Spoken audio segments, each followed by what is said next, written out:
Welcome, Pewter Report readers, viewers, and listeners to a brand new edition of the Pewter GameDay Show, energized by Celsius, the official energy drink of PewterReport.com. Merry Christmas to everybody. Happy holidays. Hope everyone's having a great time on this Christmas Eve, celebrating it with either friends, family, or loved one.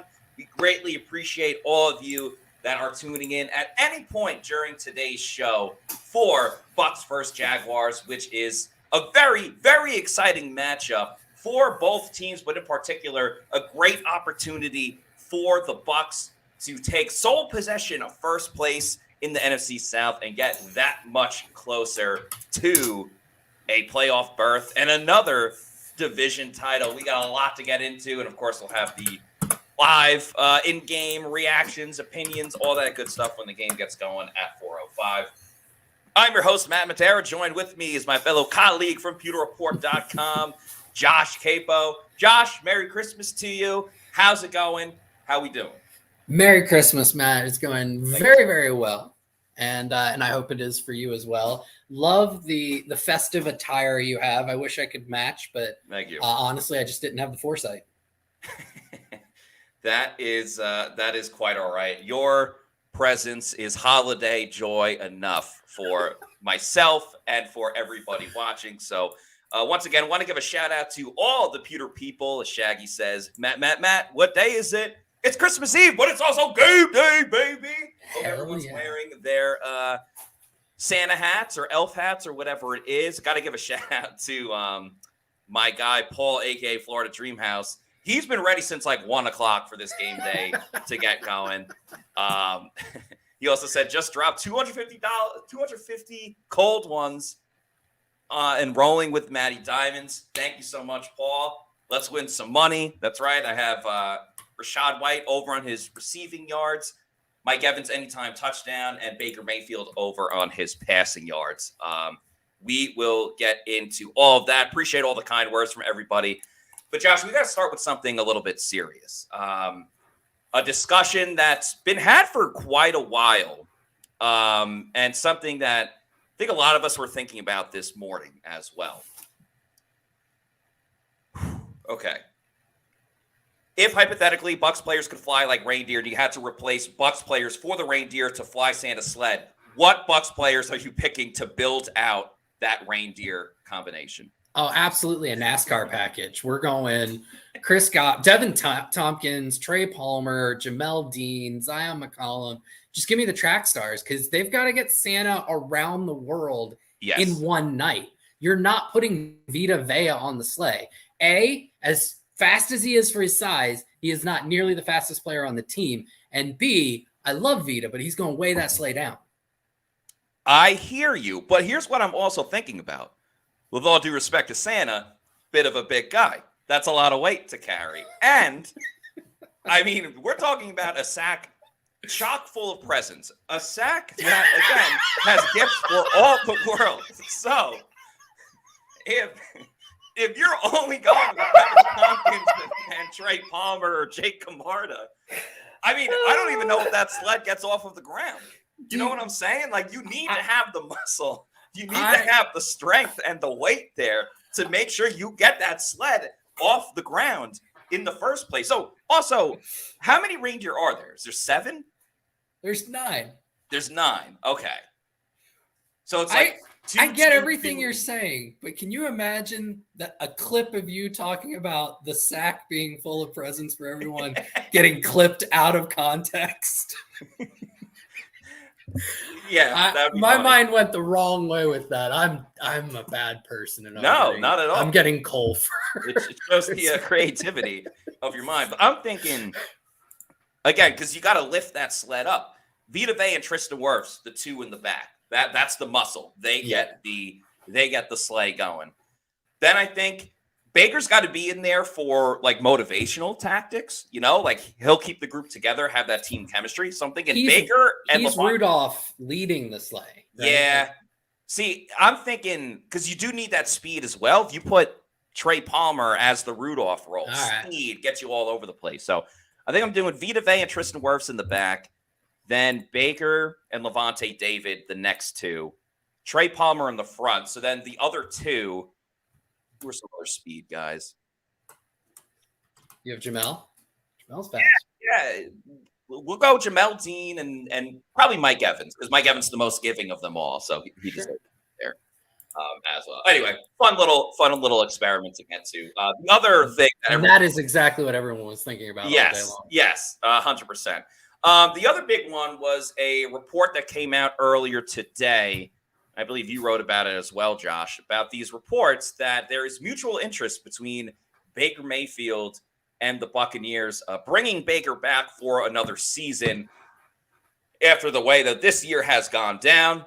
Baker is clearly riding a high at the moment with winning NFC Offensive Player of the Week. He's helped station the Bucs to be in a great situation where they can control their own destiny and win the NFC South division. But Josh, just your overall thoughts about said news, said reporting, and how you feeling about it? Yeah, I think that this is exactly what Baker and the Bucs hoped for on the macro level, right? They're 3 games to play. They're absolutely hold their own destiny in their hands. They're an 83% likelihood to make the playoffs. I think all of that lines up for the two being very interested in signing up for another year. Now, Baker's obviously going to want to push for more than just a 1-year deal. He came to Tampa Bay to reestablish himself as a starting level quarterback who would get paid as a starting level quarterback for more than 1 year. And I think that the Bucs can create such a contract for him without necessarily tying themselves down to Baker. And I think there are a couple models of contracts in the last few years that they could look at where Baker would get a sizable payday, probably the best contract of his career to date, without the Bucs necessarily saying this is 1,000% our guy, and still allowing them the flexibility to say, look in the draft. If a couple of the higher ranked quarterbacks fall to the second round or fall later into the first round, or potentially look at another quarterback, following the 2024 season, if things don't continue on their current trajectory.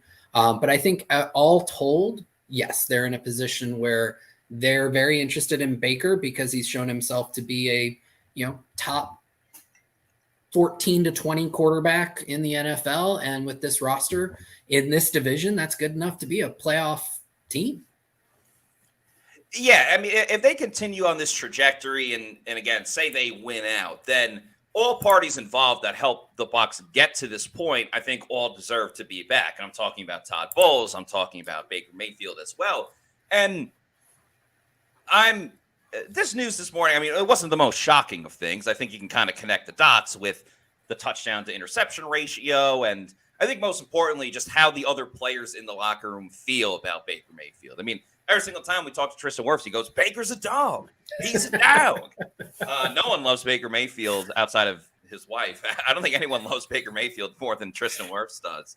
And that speaks volumes. I mean, that speaks to team chemistry and overall mindset and the atmosphere, the culture, if you will, that are almost just as important as your skill set and what play you're calling and how you execute on game day. So we'll see how these next 3 games go, because I am right now a huge advocate of Baker Mayfield should be back. I'm just curious, though, as to why those reports are coming out now versus, why not play out the rest of the season? I'm not predicting this, but, what if the Bucs lose today? What if they lose out and then they miss the playoffs because they lost the next 3? Then is it yeah, about that Baker deal. Well, you might change things a little bit, but the way it's been going, the way this team has looked, I see no reason why Baker should not be back next season. And then if you still want to plan for the future outside of next year, you can still draft your quarterback and still be competitive as this season rolls or next season rolls along with Baker, at least starting out. Yeah, I think the big reason why it's all coming out now is because they are riding very high off of Green Bay, right? I mean, that was perhaps Mayfield's best game of his career. Yeah. And certainly a proof of concept for the offense. So it makes sense that his agent would want to start laying the groundwork for Yeah. Negotiations between Baker's camp and the Bucs. And I think you kind of saw that in the rest of the, like, you saw the tweet from Ian Rappaport. There you go and read in the article. And there, I know you said that, nobody was really surprised. There was something surprising in there that I didn't even catch the first time through it. How about Todd Bowles for NFL Coach of the Year? It's Josh. It is Christmas, and I don't want to be negative or mean or whatever, but I guess I'll try to say this in the non-meanest way possible by phrasing it as a question. How can you give a coach who is clearly more dedicated and focused on one side of the football? That's his, that's his area of expertise, I guess we shall say. How can you give a coach that specializes on defense, a coach that trotted out a goal line defense that had 9 players on the field? How is that coach even eligible for Coach of the Year? I have no good answer for you. To take things in the same direction you have, I will say I think there are much more deserving cases for Coach of the Year than that of Todd Bowles. I tend to probably overuse numbers. There is something that I tend to track as in terms of like how I would rate coaches. Mm-hmm. And that's using point differentials to come up with kind of like a what we call a second order win percentage, like where the team should be at based on their points for and points against. So based on that, the Bucs should have 7.1 wins over the 14 games they've played. Now, obviously, you can't get fractional wins, but that's where the Pythagorean percentage comes from. Yeah. And the Bucs have 7, which means that they have underperformed their Pythagorean win percentage by 0.1 games. All right. There are a lot of other coaches, some that are at like 2 or more wins above their current actual wins. Their current Pythagorean wins, who I would look at over Todd Bowles. Kind of using this metric, he would be 18th for Coach of the Year in my books. And I think that's kind of where Vegas has him as like, in terms of betting odds, he's like 19th. So it kind of lines up there. So yeah, I think there are much more deserving candidates. Yeah, I agree. I mean, Dan Campbell, I think, is one of the first guys that comes to mind. And maybe it's a little bit more of certainly not a lifetime achievement, but kind of looking at the 2 years of how he's been able to kind of turn around the Lions. I'm not even saying he's my number 1 pick at the moment, but who do you have? The 2 I would be looking at, today's game's notwithstanding, although one of them, it works in their advantage. Kevin Stefanski has the Browns on the verge of the playoffs. 100%. With the ghost of Joe Flacco as his 4th quarterback now playing. He's number 1 in my book. And then what Shane Steichen has done in Indy, basically playing most of the year with Gardner Minshew. I think those are 2 very deserving candidates. DeMeco Ryans out in Houston 100%. Would be another one. And I think some people might disagree with me on Zach Taylor after last night's performance, but all of those guys are doing a ton with backup quarterbacks. Dan Campbell's had his starting quarterback the entire year. So. Yeah, no, I think that's all extremely valid. And, this is a conversation we can have after the season, unless Todd Bowles miraculously wins it. Before we talk about the inactives, just want to get to a couple comments from the Pewter people today. Just a reminder, Super Chats do allow you to cut the line. And I'll make this deal with all the Pewter people. For any Super Chat that is $20 or more, if you request a Christmas song, I will sing either like the first 5 seconds of it, or I'll sing like the hit part of the song. So yeah, any Super Chat of $20 or more, and I will essentially be going caroling. So just keep that in mind if you want to do that today. Nicola says, can we clinch today if the Falcons lose and we win? No. And the Falcons are up 23-10 at the moment. So it looks like that they'll hold on. But there is like a weird thing where even if the Bucs won today, if they lost to the Saints next week and lost against Carolina and the Saints won out, the Saints would win the division. So no, it would not clinch the division for the Bucs. Demond Murphy, getting back to our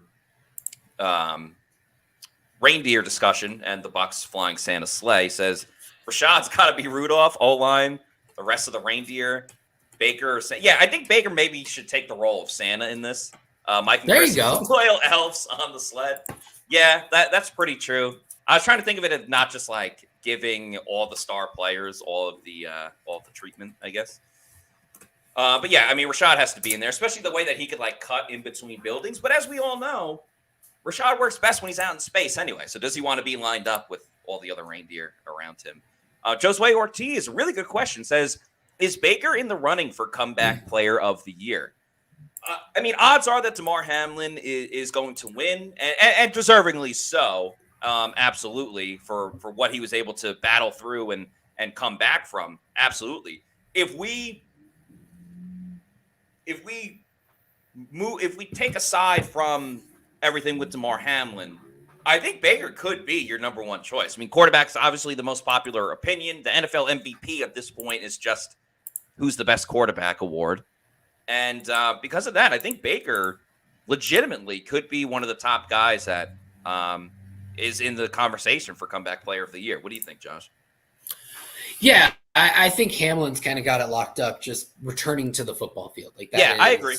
Absolutely amazing. But I think the question was phrased like in the conversation for, 1,000%. I think Baker Mayfield is in the conversation for it. And in a way that a lot of guys don't end up in the conversation. I think that award in recent years has become much more about like somebody returning from a gruesome injury, right? To get back on the field. Another one that comes to mind is, although I don't think he's played this year, the receiver went to Alabama and ended up in Houston, John Mechie. Yeah. Because he ended up with, unfortunately, he was diagnosed with cancer. Yeah, very sadly. And I want to say he's been working back from that. So, and those are all very deserving cases.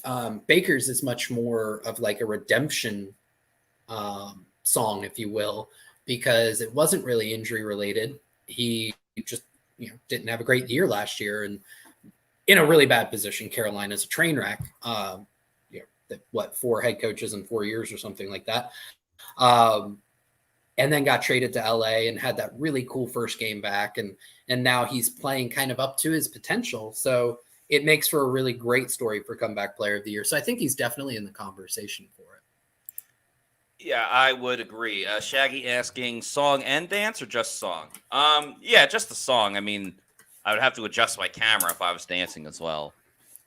And I guess it doesn't have to just be Christmas songs, but since we're in the holiday season, let's go with that. Let's go to the Game Day Inactives, which came out a little while ago. Overall, good news for the Buccaneers because Antoine Winfield Jr. is not on this list, and that was a question from Narav as well. Is Antoine Winfield Jr. a go? Yeah, he was a late addition to the injury report on Friday, and I have a feeling that was only made because the Bucs are in a little bit of hot water with all the Devin White stuff. John Wolford, J.J. Russell, Deidrin Sinat, Marquise Watts. That's, not like insanely surprising, but it makes you raise your eyebrow a little bit. And Brandon Walton is not participating. Obviously, the big one for the Jaguars is that Trevor Lawrence is a go. And that was the big mystery all week long, is whether or not Trevor Lawrence will play. Josh, I'll ask you this because we're going to break down offense and defense and all that fun stuff. But there was a contingency of Bucs fans that were kind of upset when it was looking like that Trevor Lawrence wouldn't play because they think the Bucs are cursed when it comes to playing backup quarterbacks, and they make backups look amazing. And I think there's some people that are saying, "Oh, well, now we get to play Trevor Lawrence, and it helps for the Bucs' validity of beating a pretty good team." How do you see it? Yeah, I understand it. Although I think that argument really got null and void week 1. And I think Bucs fans just kind of forget that Minnesota is a tough out and potentially like a playoff team, even without Kirk Cousins. And the Bucs beat them, right? So they've kind of got that. What happened with the Jets? No. I'm playing against Amari Cooper in fantasy football. Oh, and he just went off for 9,000 yards? Yeah, I thought he scored another touchdown. It was a 2-point conversion, which still isn't great. But, anyway, I was freaking out at that. Gotcha. So yeah, I think the Bucs they have that win, right, in terms of like the Vikings, and they've shown they can put up offense on a good team in terms of Houston. And so yes, there's this narrative out there that they have to beat a real legitimate team, and the Jags without Trevor Lawrence aren't necessarily a real legitimate team. But I think they've played well against some solid teams already. Yeah. So I get the idea, but I don't think that it's necessarily valid. I think Bucs fans should be rooting for the path of least resistance to the playoffs. I've seen so much this past week, like I mentioned, like New Orleans played on Thursday. They did, and they did lose, right? They stunk up until the last. They didn't 5 look minutes. great, yeah. But the Bucs play New Orleans in Week 17, which means New Orleans has 3 extra days to get healthy. They have 3 extra days to prep for what will be a tough divisional game. And I just mentioned that. I said that's significant. Like, that is noteworthy. And so many people are like, it doesn't matter. They just beat the Jags and they beat Carolina, and the New Orleans games doesn't matter. And people are now talking like winning 2 out of 3 is some foregone conclusion for the Bucs. The Bucs are still 7-7 after a 3-game winning streak. Winning 2 of 3 should not be a foregone conclusion with this organization. So every game matters, and if you have an opportunity to get a down Jags team, take advantage.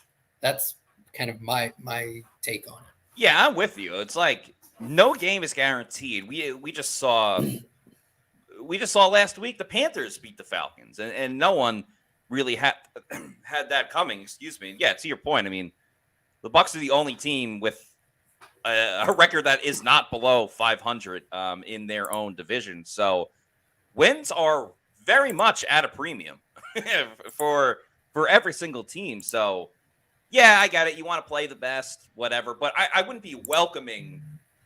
Like, if I'm a Bucs fan, I wouldn't say, like, yeah, Trevor Lawrence is playing. Let's go. Oh, I'm so happy. I don't think that's the way that you should look at it, because all you got to do is get into the dance, and then anything can happen. I mean, 49ers would still smoke the Bucs, in my opinion, and as they would smoke a ton of teams. And that's going to be so much fun tomorrow on Christmas night when it's Ravens 49ers. I know I'm very excited to potential Super Bowl matchup. Yeah, right there, potential buddy. Super Bowl matchup. But yeah, no win is guaranteed. So I think it's really important to get them while you can, and not worry about necessarily how it's not college football. It doesn't really matter how you look. It really just matters what your record is. But there is something that does matter a lot to me. And that's that everyone knows how great Celsius energy drinks are. Of course, Celsius is the presenting sponsor of the Pewter Report podcast and the Pewter GameDay Show, which we're on right now. Check out the Cosmic Vibe, the colors in red, which the Bucs are wearing red today. I think a lot of us are very happy about that. It's red like Santa's suit as well, and the hat. But yeah, that's one of their newest flavor. The Oasis Vibe is great too. Arctic Vibe, Christmas, you think the North Pole and just coldness in general, unless you're in Florida or Atlanta.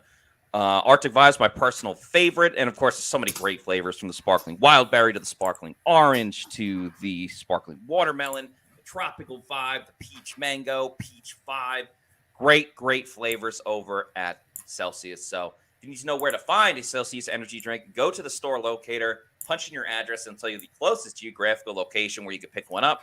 It could be a Walmart, 7-Eleven, health and fitness store, or, as Joshua Ellsworth is saying, it could just be at your bodega. Bodega. Very nice, Josh. That was a great Christmassy bodega call. And once you keep going to your bodega and you know you love Celsius and you want more, that's when you can get it in bulk. I'd recommend picking up the variety pack, because variety is the spice of life. Go to Amazon, click on the subscribe and save, and you can have it sent to your place of residence whenever you want. It could be a week, month, quarterly, yearly. You're in charge. You're the captain now. Just make sure you're drinking Celsius energy drinks, the official energy drink of PewterReport.com.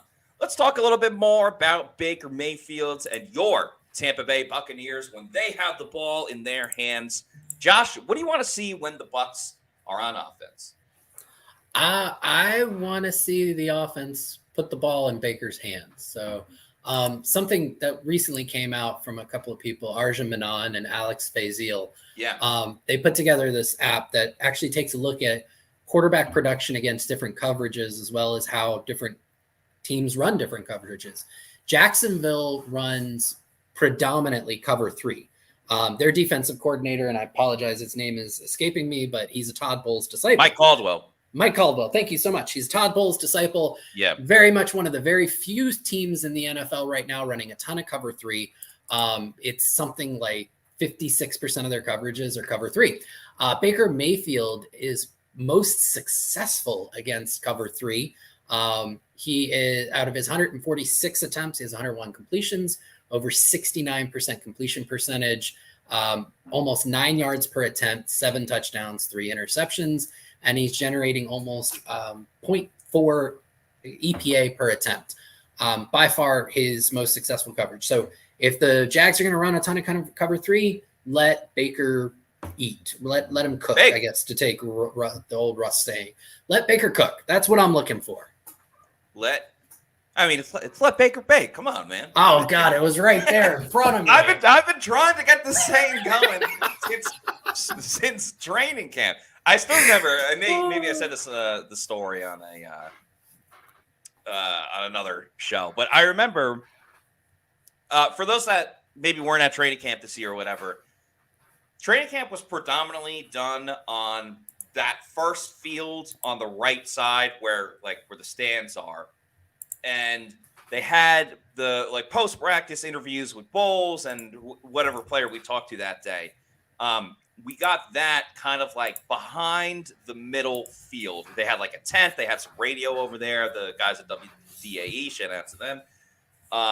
And so when practice was done, you kind of, depending on what was going on, you would have to kind of speed walk over to get there in time before Bowles got there. But there was one day we were just casually walking over whatever, and I'm talking with Jenna Lane and Greg Allman, and I'm like, all right, trying to get the saying off the ground, let Baker bake. And they kind of they were kind enough to entertain the idea. And we're just kind of on the inside, they're probably like, this guy's crazy. That's not going to work.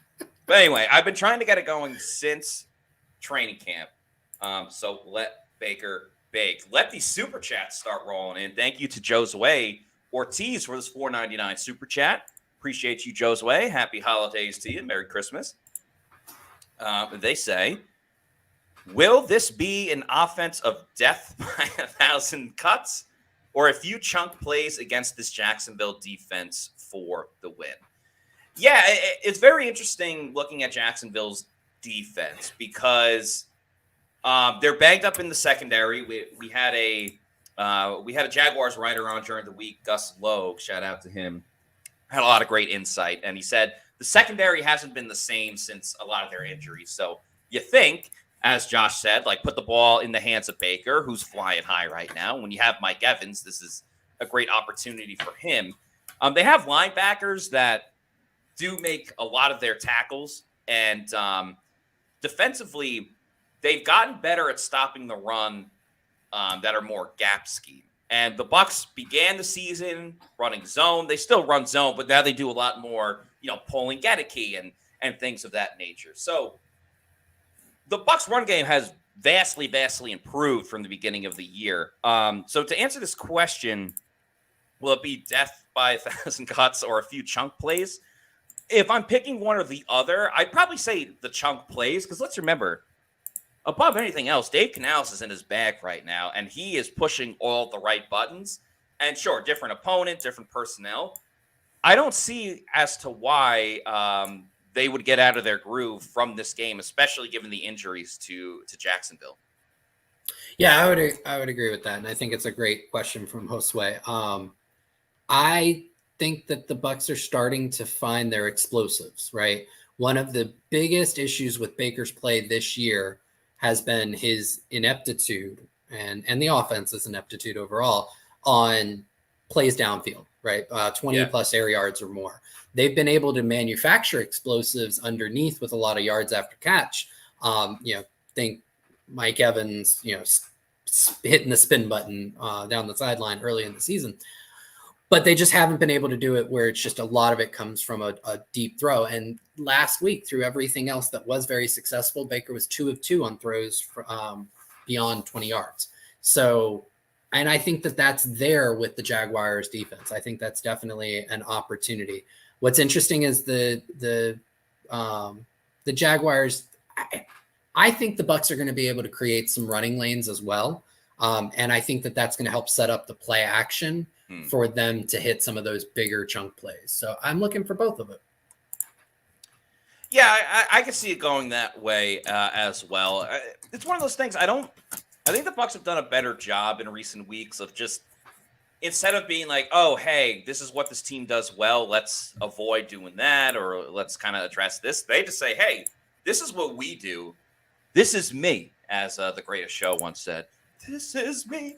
And they're just going after it, man. Like, they're running it when they want to run it. They're throwing it when they want to throw it, and they're not really looking back. Now, it does help when you play against the Packers, who allowed Tommy DeVito to be NFC Offensive Player of the Week before giving it to Baker Mayfield this week. So I think that's extremely important for this game. I like what Castillo said here about avoiding penalties. He said Bucs can't afford to make any mistakes.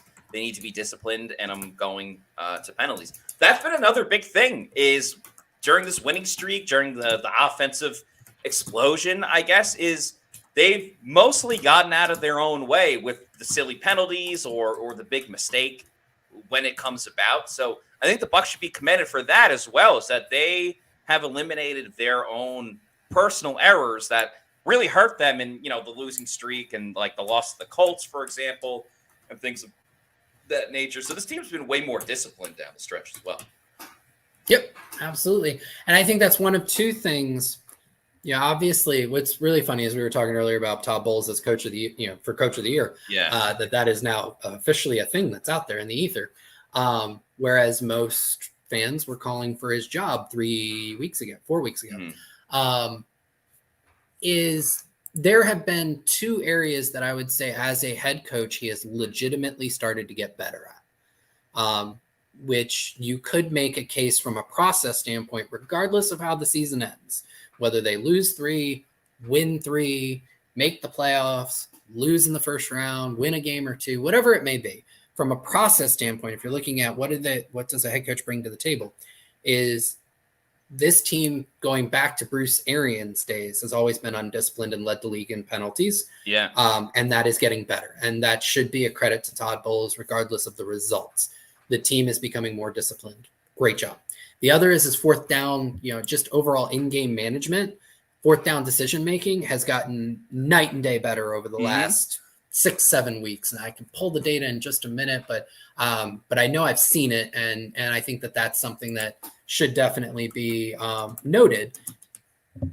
Go past the results. Look at what does he actually bring to the table? Those are two things where he's legitimately getting better at. So, and credit where credit is due. That absolutely is on Todd Bowles. Going back to something that you brought up before, the defense is still another question, and that's his baby. Who have you developed? Not a ton. The defense is legitimately not great. It's the worst of the two units, so that goes against him. But definitely some improvements from him, and I think those are things that should be taken into consideration on the Todd Bowles calculus. All this discussion about Coach of the Year, Comeback Player of the Year, we're getting closer to award season. I believe the Grammys is in January and the Oscars and all that stuff. I don't know if there's an award for this, but I would have to think, one would have to imagine that if there was an award for Realtor of the Year, it would have to go to Eric Gross and the Eric Gross Group for all the work that he and his company and his family does when it comes to being the top realtor in the Tampa Bay area. And not just in Tampa, all across the state as well. When you buy a home, it is one of the most important decisions that you will make in your life. And a lot of people have to go through it. So if you're going to go through the process, do you want it to be a long, painstaking one? Or do you want to work with people that you're excited to talk to every time you're ready to talk business? Someone that is a huge Buccaneers fan. And if you're going through this process and you feel like talking football, why not have a great conversation with someone that is a gigantic Bucs fan like Eric Gross? He is a fantastic worker. He's a family man as well. So a lot of people that are buying homes have it with the idea of their family, so you can kind of you know understand the trials and tribulations that you might be going through at the time. They're a top-notch organization. They can help you buy a home if you're moving to Florida. They can help you sell a home as well if you're moving out of the state. So check out the Eric Gross Group. Give them a call. Their number is 513-907-4271. It's 513-907-4271. You can also check them out at www.housesinfla.com. And yeah, Eric Gross Group, the official realty group of pewterreport.com. Josh was just talking about that defense. So let's continue this discussion when the Bucs are on the defensive side of the football. There are two things in particular that I'm looking at in this game. I think the biggest advantage for the Bucs is Vita Vea and Kalijah Kancey against the interior offensive line of the Jacksonville Jaguars. The Jags cannot run the football. They haven't been able to in quite a while. And their biggest weakness with that interior offensive line is probably the strength of this team outside of Antoine Winfield Jr. So I'm predicting right now, I haven't put a prop bet in for it, but I would highly recommend either Vita Vea or Kalijah Kancey to get a sack today, because I think one of them is going to eat up this afternoon. And then, of course, I mean, we can't go this whole show without talking about it a little bit. What the rotation will be at inside linebacker, because Devin White's a go. KJ Britt obviously is still in there. Will Devin start the game? Will KJ Britt start and Devin get subbed in? It is definitely something that we'll all be keeping our eyes on when the game starts off in about 15 minutes. That, I think, is going to be the most fun thing to watch. And I'm really excited that I'm going to be on this with you to watch it live and comment on it immediately. I want a camera on Devin like the entire game. Sidelines. Yeah, I like it. See, you're great with these quips. I love it. Thank you. So, I think I put it out there a couple days ago. Maybe this is the Devin on the edge turnout or result that a lot of Bucs fans have been calling for years now, right? He's great at getting sacks, so just put him on the edge, right? And they could create a package where that legitimately, Devin could be a part of a NASCAR package on third and really long. Yeah, third and 35. Third and 45. Get live. There you go. So yeah, that's going to be a really fun thing to watch. And then, goodness, what happens when Devin's on the field versus KJ, right? Like, absent just their individual play, the results when one of them is on the field versus the other is going to be scrutinized to no end. So, by the way, I did look it up. Since week 9, only one other coach has been as good as Todd Bowles at going for it when they should on fourth down, and that is Mike McCarthy of the Dallas Cowboys. Those two are tied for the best. Wow. The best fourth down decision makers in football. So legitimately improvements from Todd Bowles in his process. You love to see it. Yeah, that is very, very cool. I would not have guessed Mike McCarthy, but great stat by you, Josh. That is truly, truly awesome. Let's move on over to the matchups, because this game is at 4:05. Reminder, don't need to touch that dial. Don't need to go anywhere, because we will have our live reactions and opinions when the game gets going at 4:05 for Bucs versus Jaguars. But let's look at some of the games within the games. The key matchups for the Bucs offense against the Jaguars defense. First up, going with right tackle, Luke Gedeke versus outside linebacker Trayvon Walker. Josh, who do you have in this matchup? So Luke Gedeke has legitimately been playing a little bit worse over the last month and a half. He's had some tough matchups. I think a lot of people don't realize these days right tackles actually have it worse than left tackles in terms of the quality of competition that they face. Mm-hmm. That's not the case this week, though, because the better edge rusher for the Jags is going to go up against Wirfs, and we'll see that on the next one. But despite Gedeke not playing as well over the last 5 or 6 weeks, Trayvon Walker was still way too overdrafted at number 1 overall last year. Yep. I think Gedeke wins the matchup. Yeah, I'm going to go Gedeke as well. Walker's kind of like the forgotten number 1 pick, and maybe because he's not a quarterback or whatever it is, but I feel like in years from now, and he still could end up being like a very solid player, but years from now, I think people will be like, "Oh, who was that draft pick that year?" And some people will forget that it was Walker. Ooh, oh yeah, let's go. I have Seahawks money line. Well, I have them in a parlay where they need to win, so there's just a penalty on them or on the Titans close to the end zone. Anyway, yes, I'll take Luke Gedeke. Next up, Tristan Wirfs versus Josh Allen. Now, this is an interesting matchup because Allen is going to line up against Tristan Wirfs pretty much a fair amount. Again, when we had Gus Logan, I asked him, I was like, do they move him around? Does he mostly stay on one side? He said he mostly stays on the right side where he would be going up against the team's left tackle to, get that advantage on the blind side. And the Jaguars haven't been afraid to throw Josh Allen out there against really any of the best pass blockers in the league. I would classify Tristan Wirfs as one of the best pass blockers in the league. With that said, I'm not even saying Tristan, but the Bucs did allow a number of sacks last week. I'm not saying that's all on Tristan Wirfs or anyone in particular, but because of that, I'm gonna go with a push in this matchup for the talent of Josh Allen. And yeah, just respect for his game versus, it's really just respect for everyone because they're 2 great players at their respective positions. So I'll take a push. I want to go push. I really do. But, we had Brandon Thorne on a couple weeks ago, and we talked a little bit of Tristan Wirfs. And while he's still, say, a top 5 to 10 left tackle in the NFL, actually top 5, he's not the elite player that he was on the right side. Josh Allen is having a banger season, and which good for him. It's a contract year for him. I'm going to give it a very slight edge to Josh Allen. Okay. Yeah, I think I am. Yep, let's do it. I respect it. Quarterback Baker Mayfield versus free safety Andrew Wingard. Josh, your call. Yeah, so I'll go kind of back to what we talked about a little bit earlier in terms of Baker versus cover 3. Allows him to make a fairly easy read on the the top down safety, the free safety, Wingard in this particular situation, and decide whether he wants to go concept side or to the one on a 3x1, which would usually be Mike Evans, and he's very good at that. He's been playing extremely well against cover 3, so based on that underlying data, let's go Baker on that one.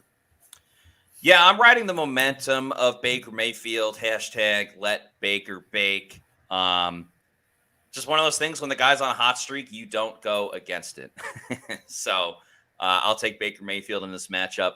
Next up, Rachaad White versus Foyesade Olakun. I'm actually going to take a push in this one. We all know what Rachaad White brings to this team.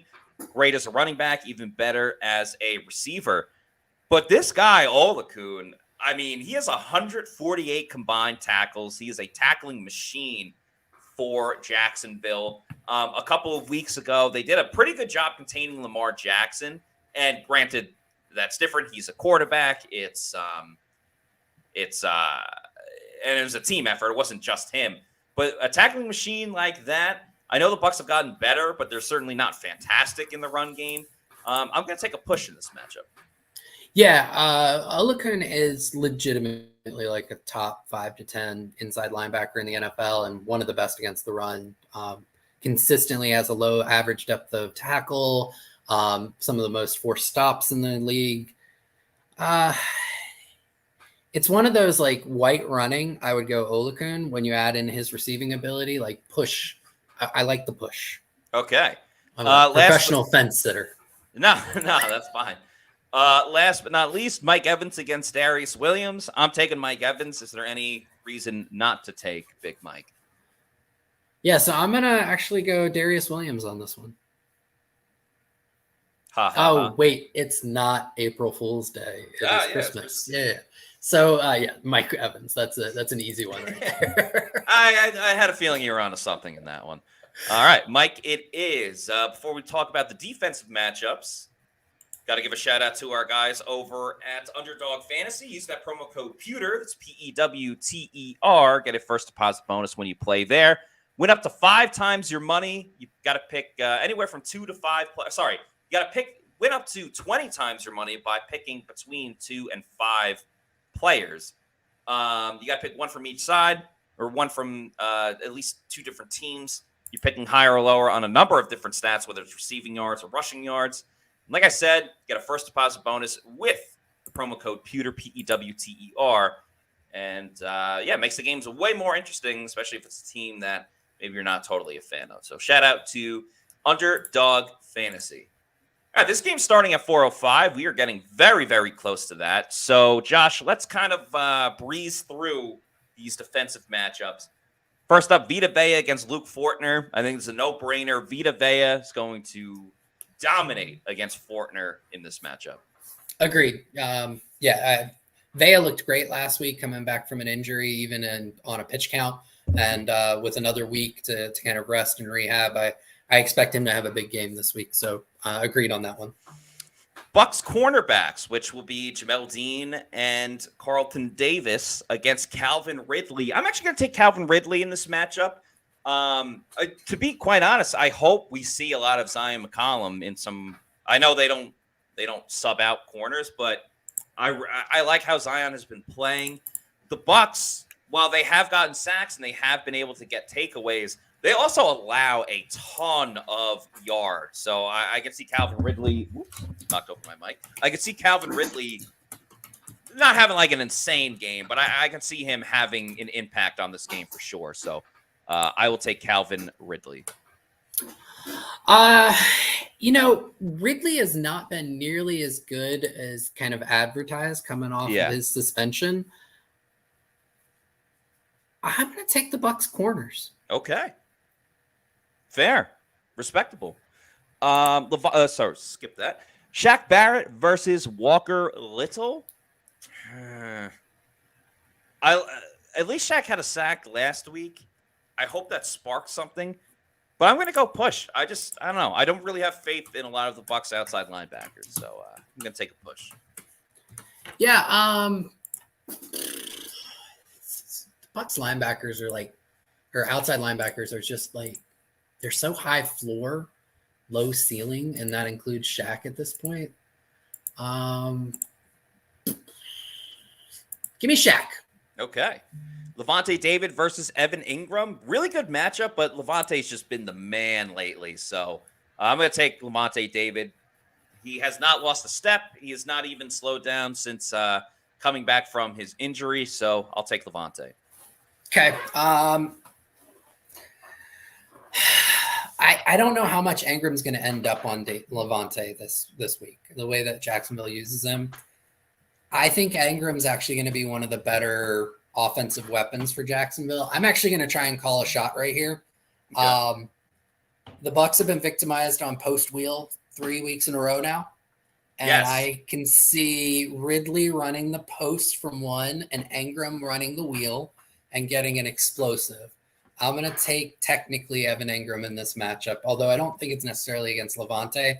I think it'll be against, just the Bucs defense in general. I don't know if those two will be lined up on each other as much as we would hope. If they are, that's like Laporta David earlier this year, which was like a heavyweight matchup.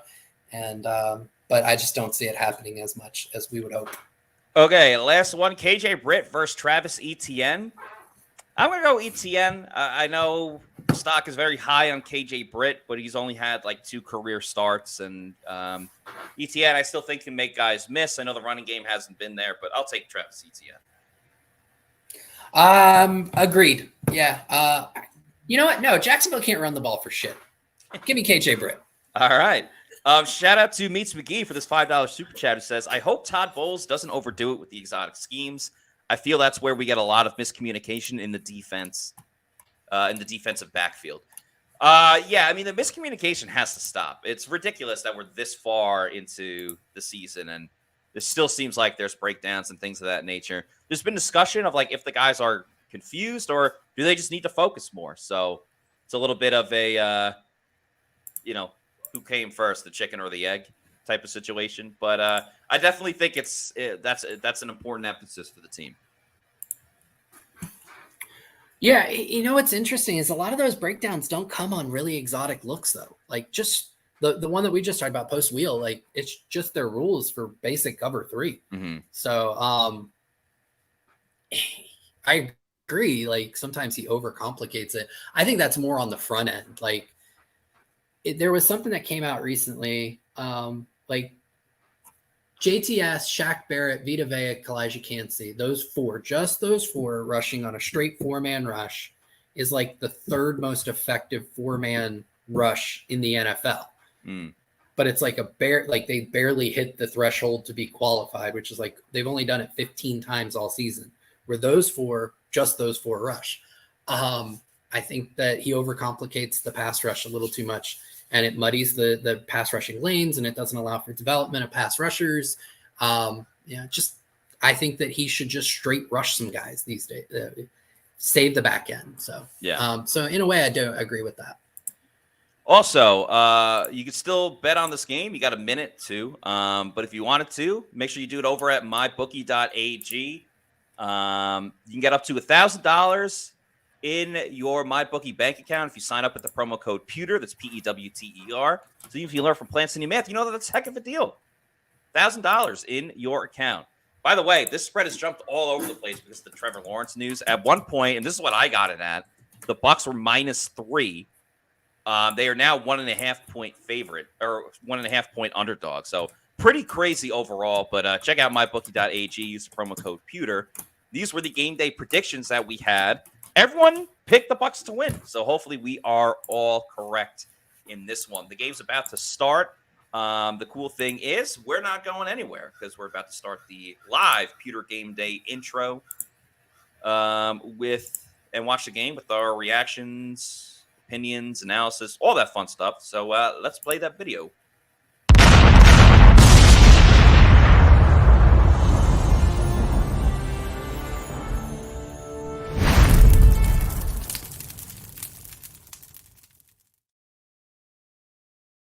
Ooh, welcome to the Pewter Game Day Show, everybody. I'm Matt Matera with Josh Capo as the Bucs will receive the opening kickoff. Josh, let's sync up our TVs. What did you just see?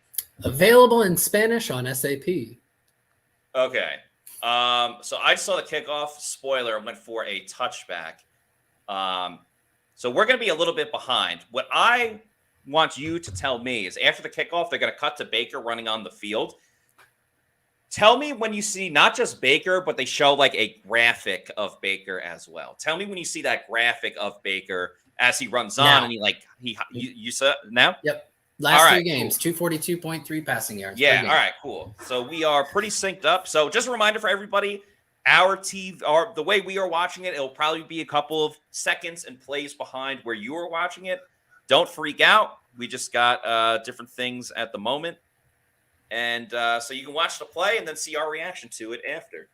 As the Bucs start out in shotgun, as we've seen a lot this season. Or with a screen to Trey Palmer. Trey Palmer getting in the mix. That goes for about 8 yards. Some nice blocking from Chris Godwin as well.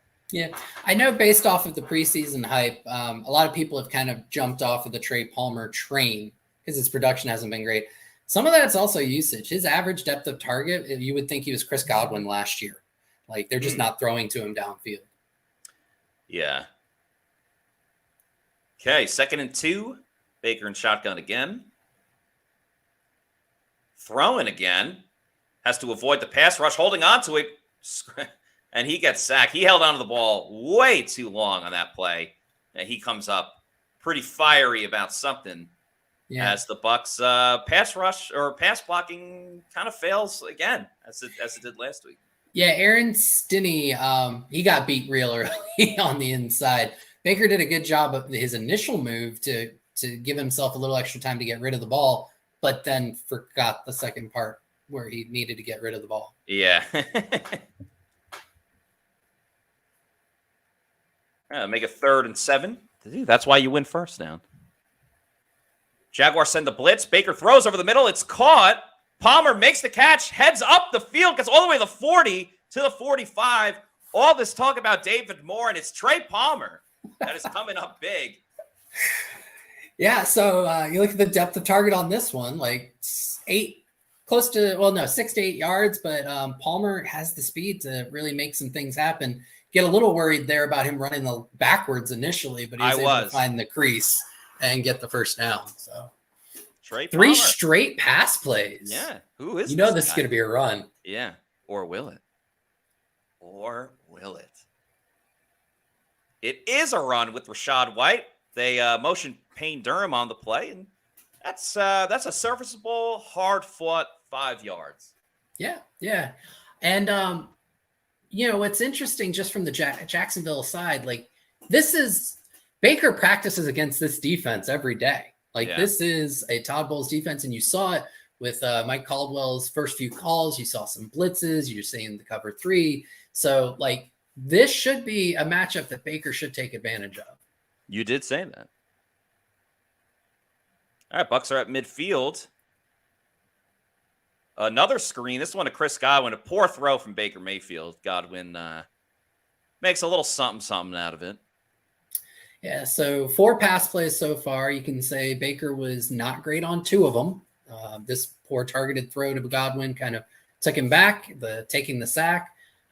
Good throw to Palmer on 3rd down, which is where Baker has eaten all year. He's been one of the best 3rd down quarterbacks in the NFL. And then one where it's just kind of a gimme in terms of that first screen pass to Palmer. That ball got tipped as well, so that might have been it. Okay, yeah, fair enough. So not Baker's fault. Okay, 3rd and 5. Another screen. This one to Rachaad White, who tried to stretch. That'll help with the Rachaad White receiving yards as well. Are they going to go for it? I just was complimenting Todd Bowles on this. That's good. He didn't get it off in time. Sorry, I'm watching Packers-Panthers as well. They did not get the ball off in time. That's the game. Anyway, all right, they gave him the first down. Nice. Now they're going to run it with Rachaad. That's a couple plays in a row for Rachaad White.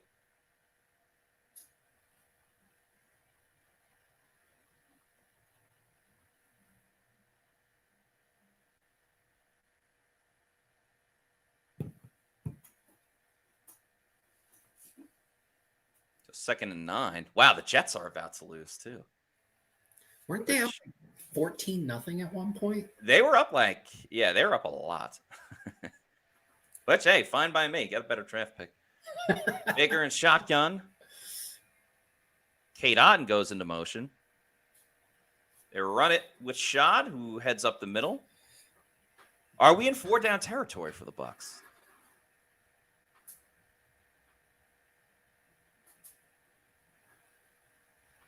I mean, they could just get in on 3rd down. That'd be easier. So I think we all talked about how you had to qualify Mayfield's performance last week because it was against a Joe Barry defense. And I just saw this tweet. Bryce Young is having a career game versus Green Bay. Maybe he's good now, too. This is a Baker Mayfield tweet. That's funny. Baker Baker dropping back, throwing down the right side of the field. It's caught by Chris Godwin, and the Bucs are in business. Baker is baking on 3rd down. Baker, yeah. Speaking of which, I baked your cookies yesterday. They will be going out on Tuesday. Yes. Oh. I hope you have the right address. I have not. I've not mailed them. So. Okay, cool. Yeah, because I moved in March, so I don't know. I think I asked you for your updated one, but I'll confirm. And this year, I'm going to try and make sure Bailey gets his, and they don't accidentally go to walk-ons. Dude, thank you so much. Your cookies were fantastic last year when you baked them. It's extremely kind of you to do so. So very much looking forward for that. Again, as Rachaad White rumbles his way down to the 10. That's about an 11-yard rush based on where the ref spotted the football. So Bucs are they're going to have 1st and goal. I think it's time for a Mike Evans tutty. Let's start getting those touchdown vibes. Picks. Yeah.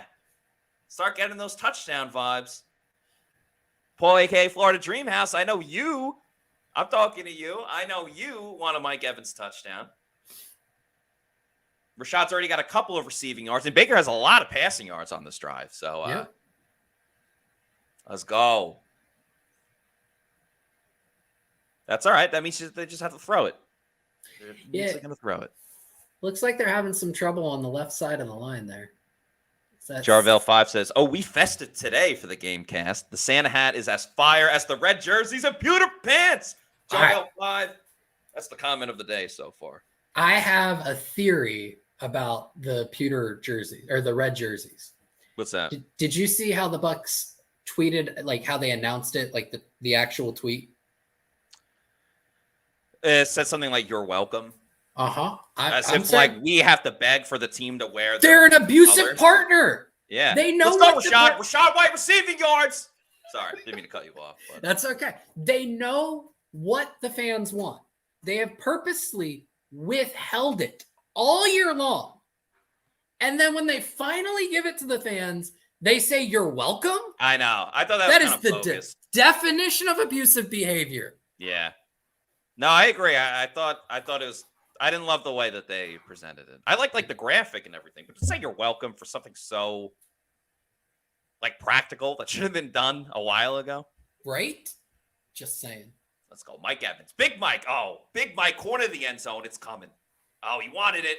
Baker's pass is, stop me if you've heard this before, knocked down at the line of scrimmage. Yeah, and he had Godwin open over the middle. Is very similar in concept to the Rashad White touchdown last week, where the motion behind spread the defense laterally and gave Godwin the window through the middle, and he would have nailed that if Gotsis hadn't deflected it.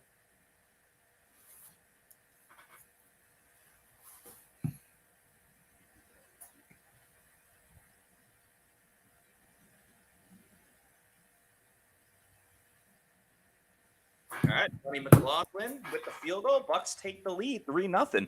Also, by the way, for those that are watching multiple games, the Vikings are down 30-24, but are trying to take the lead over the Lions.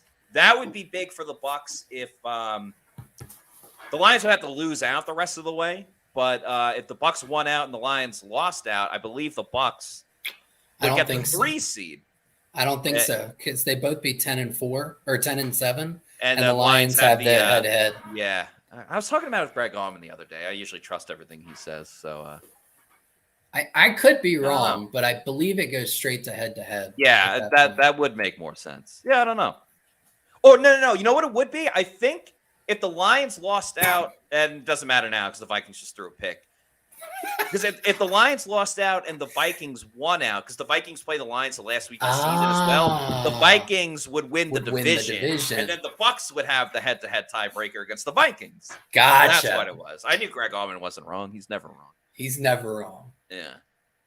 And legitimately just a class act. Yeah, great person. Always enjoy talking to him. All right. Bucs are on the board. They are winning. As Charlie Sheen would say, winning. That's a throwback. Yeah. All right. Let's see how these stats are looking through one drive.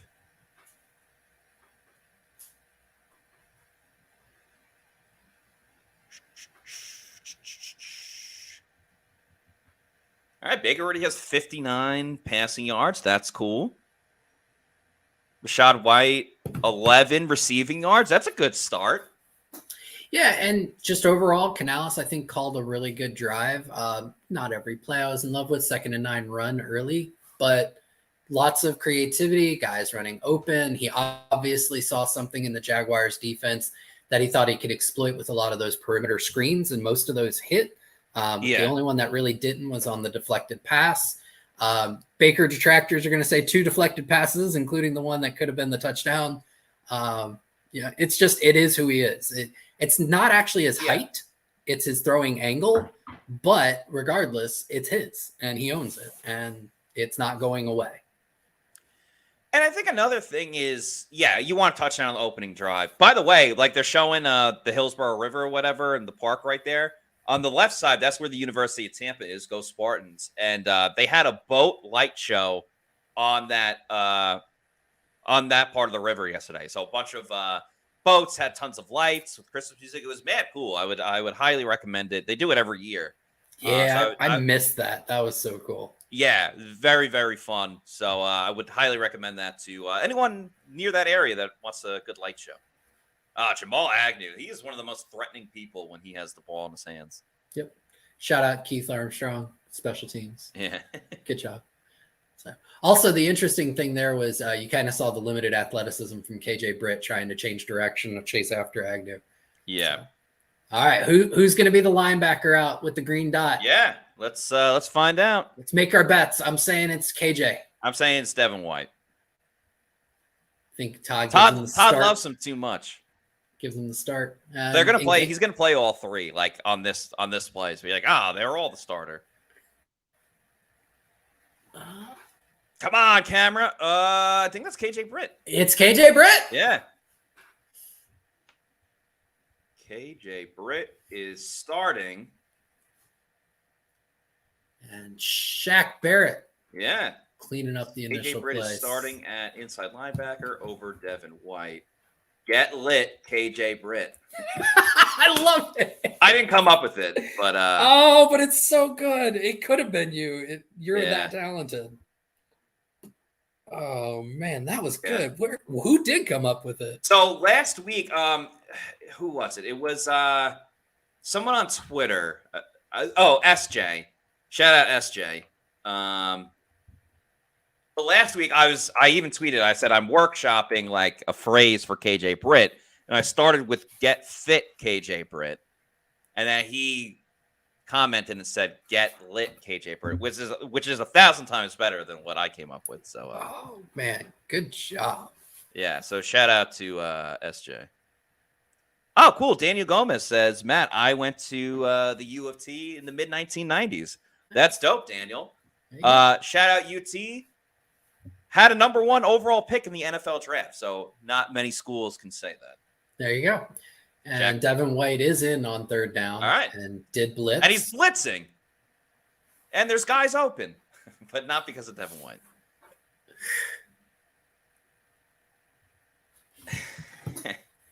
Damn.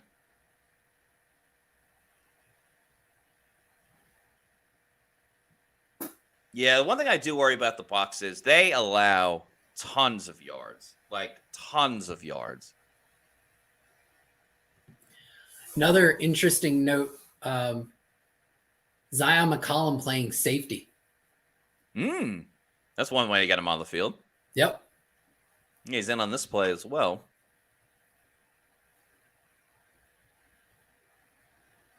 T-Law to Travis Etienne. Carlton Davis misses a tackle. That'll be a first down.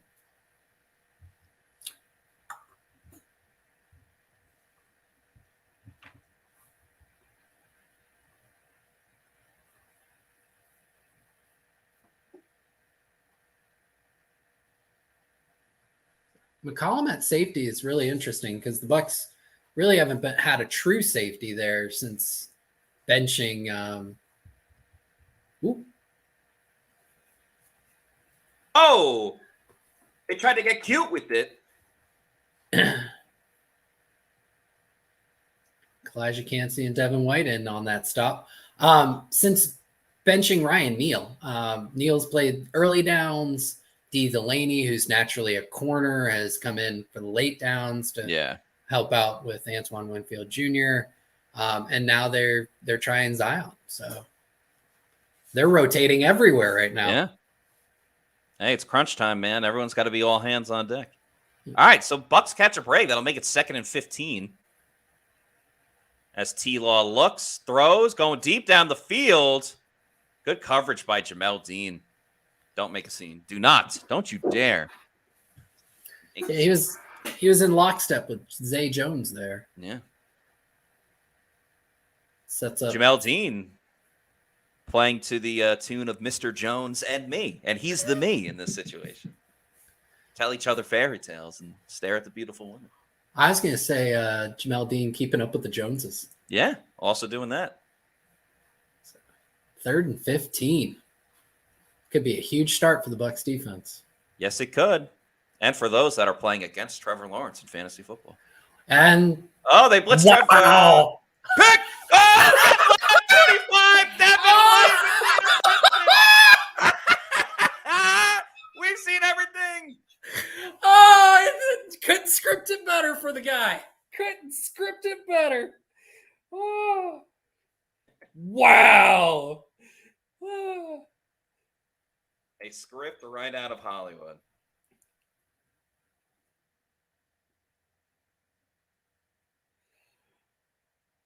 Whoa.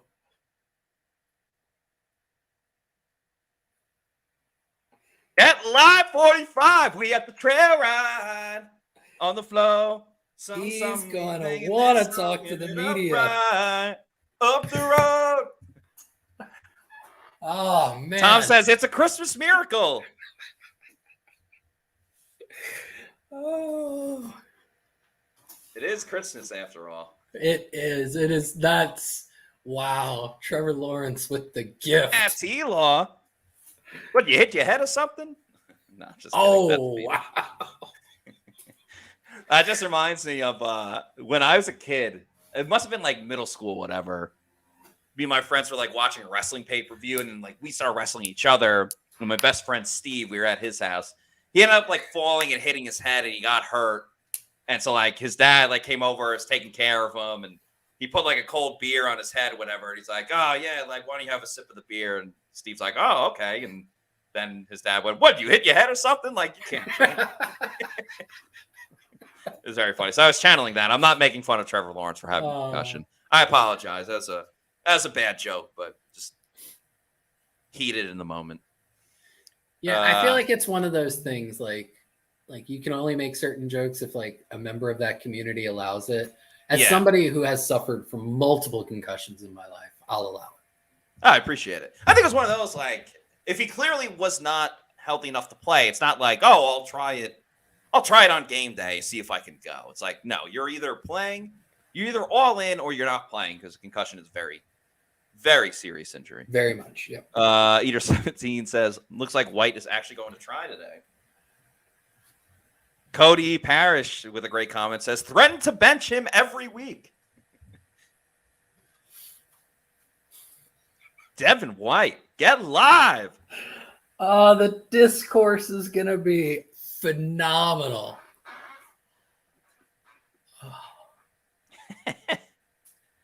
CBS with the absolute perfect product placement for one of their TV shows right before cutting back to the game, and it's called the TV show is called So Help Me Todd.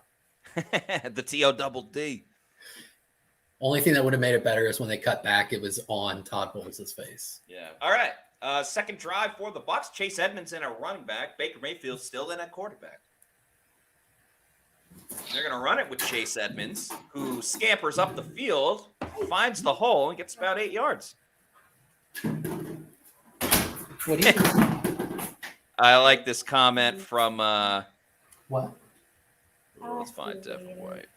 Okay, I'm on right now. I'm on. I like this comment from 888 who says, bullying works sometimes. You know what? You're not wrong. Sometimes I don't advocate for bullying, but sometimes like you need something to try to motivate you a little bit more. And maybe that works for Devin. Baker over the middle, caught by who else but Mike Evans. And that is a first down for Tampa Bay. Charvelli Live says, I think Devin White wants to earn a new contract. Yeah, he does. But he's had all season to prove that. Baker's 6 of 7, so he is really picking up where he left off last game.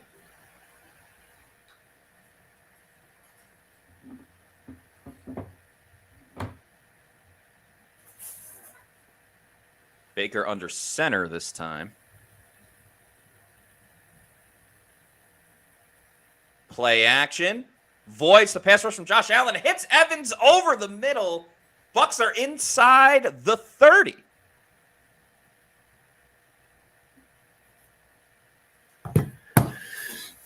This offense is clicking. I'd like to do a victory lap if you will allow me one. Please. About 4 weeks ago, I said this was going to become down the stretch, a top 8 to 12 offense. I measure it using EPA per play. They are 9th over that time period, and these first 2 drives are only going to push that in a upward direction. Heck yeah. All right, play David action. Moore. Baker looking. Hits David Moore. So getting contributions from everybody. Everybody. And something underrated, he's not active this game, but the Bucs opened up the window for Rock Jarrett to return from IR, which, you got Jarrett had best catch of his career in the game that he got hurt, 43-yard bomb. He did. Against San Fran. Baker and shotgun. They run it with Chase Edmonds. Tries to bounce it to the outside. Actually does a really good job just getting back to the line of scrimmage.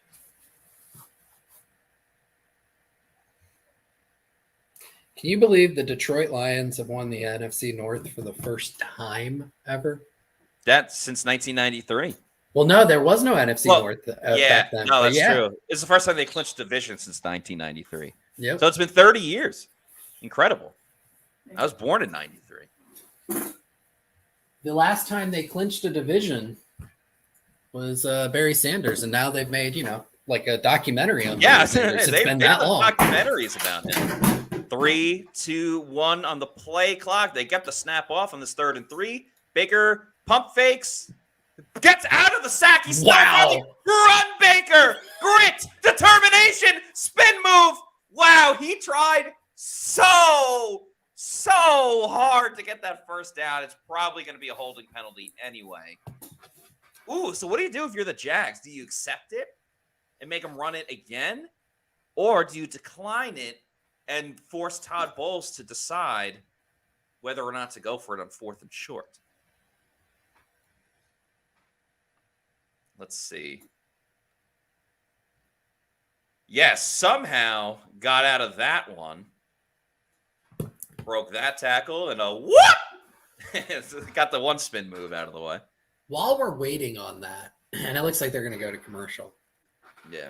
Because you are so great at kind of the odd. What do you think the Devin White anytime interception prop was? Interception props in general are very high. Because I got one when it was Jets Raiders, that Sunday night game. I did a prop bet on Jordan Whitehead, former Buccaneer great, to record an interception, and he did, and I was going wild. Devin White interception was probably like plus 4,000. Yeah, I was gonna say 5,000. Probably like plus 5,000, something like that. Man, you know what? I'm sure I'll look up. Can you retroactively look those up? Not that, but what I'll do is I'll look up. I'm sure they have it for like the Sunday night game, which is Broncos Patriots. By the way, shout out. I mean, not shout out. Shame on the NFL for making that the Sunday night game. Don't they have the ability to flex those at this point? They do. That's why. And they kept it? Yeah. Sean Payton versus Bill Belichick is really that compelling? Let's see. Interceptions. There's sacks. Where's the interception? Head to head. No, maybe it didn't come out yet. Yeah, I'm not sure. But anyway, Josh, thank you so much for joining us this first quarter. Always a pleasure when you are. What's up? I was going to stick till the half. Oh, all right. Hell yeah. Kicking me out. No, you can stay as long as you want. Okay. Never mind. Josh will be back. Well, actually, you're just staying right here. Yeah. I was going to tweet. I have to tweet the third quarter from the PR account, and I just I do not have the I don't have the multitasking skills to do that and be anything close to entertaining on this. I don't think anyone does. So, but no, I'll hang out till half. This is fun. Yeah. What else am I going to do? Spend time with my family? My family hates me. They don't even want to be around me. No, I'm just kidding. I saw my family last weekend. We had a great time. I'm the cousin Eddie of my family. Shout out Christmas vacation. Great Great movie. Yeah. Yeah, I don't know what that flag was on or who it's on. All right. I'm going to start the wheels turning for you for the next commercial break. We're doing our top 5 Christmas movies of all time. You and me. Okay. Or we'll do a draft. We'll do a commercial draft. All right. Yeah, I like that. Christmas movies. Now, problem is I haven't seen like every Christmas movie. All right, Bucs are going for it on 4th and 2. I like it. Be aggressive. Be aggressive. Oh, they fake the handoff and then pitch it with Rachaad White, and Rachaad gets the first down. Credit to Todd Bowles, potential coach of the year, for saying go for it. You are on one, man. It's the holidays. I'm just gonna keep Matt saying with the perfect host rating right now to match Baker's perfect. That's like passer a couple rating weeks last ago. I week. was at an event with my buddies. We were at a charity event, and we're like, "Oh, should we do this?" I'm like, "It's for charity." Oh, should we do the shot? It's for charity. So I kept saying that. Baker and shotgun, little play action. Mike Evans. No, they're gonna run it with Shad. I like calling him Shad because that's like all. Me too. Shad. Me too. It's like a sexy Chad, without being a D-bag or anything. Every time we're on, all I root for is to get you cracking up like that for one episode. I have succeeded. It's a sexy Chad. That's amazing. Like, I don't want to hang out with Chad and his bros. I want to go on a nice dinner with Shad. Yeah, Chad is a double gun and bro dog. Yeah. Shad is cultured. Ooh. Shad is very cultured.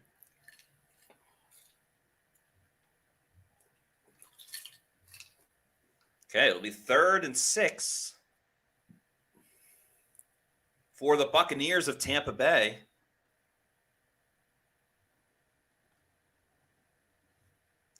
Something, Christmas vacation. All right, the Jets won. Woohoo. They're 6-9 on the season. Anyway, 3rd and 6 for the Bucs. Baker looking to his right. Pass rush right in his face. Baker's going to scramble. Run, Baker! Baker gets to the 2-yard line. That's going to be a first down.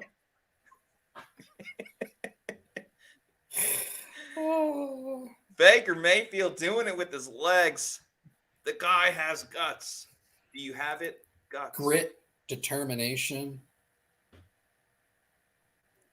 Baker is getting first downs on sheer will. Not the best pass in the boom. Yeah, not the best pass blocking day for the Bucs early on. All right, play action, throw to Mike. Fade in the corner. It's Christmas. It's Christmas. Entertain the people. It's Christmas. Play action. Get your wish. Mike, touchdown. Mike Evans. What did I tell you? What did I tell you? I said anytime touchdown. Mike Evans. Nostradamus. The Bucs are up 9-0, and it's a touchdown for Mike Evans. What did I tell you? He got it. Nice little return route there. What did I tell you?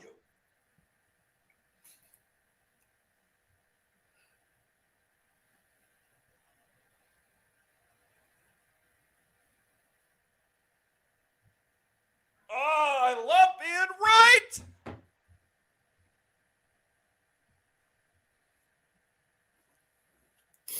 Cash that. Cash that. How's this Bucs offense looking, Pewter Report viewers? Fantastic. Oh, my goodness.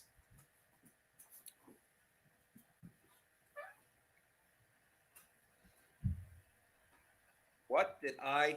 Oh, man. Mike Evans. I mean, you can line it up every single week. Mike Evans touchdown. Mike Evans touchdown.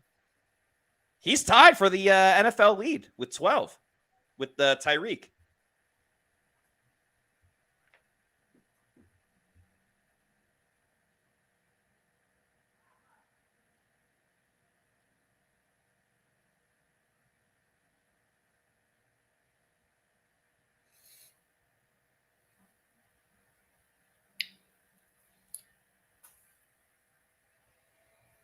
Puts him in the lead. Puts him.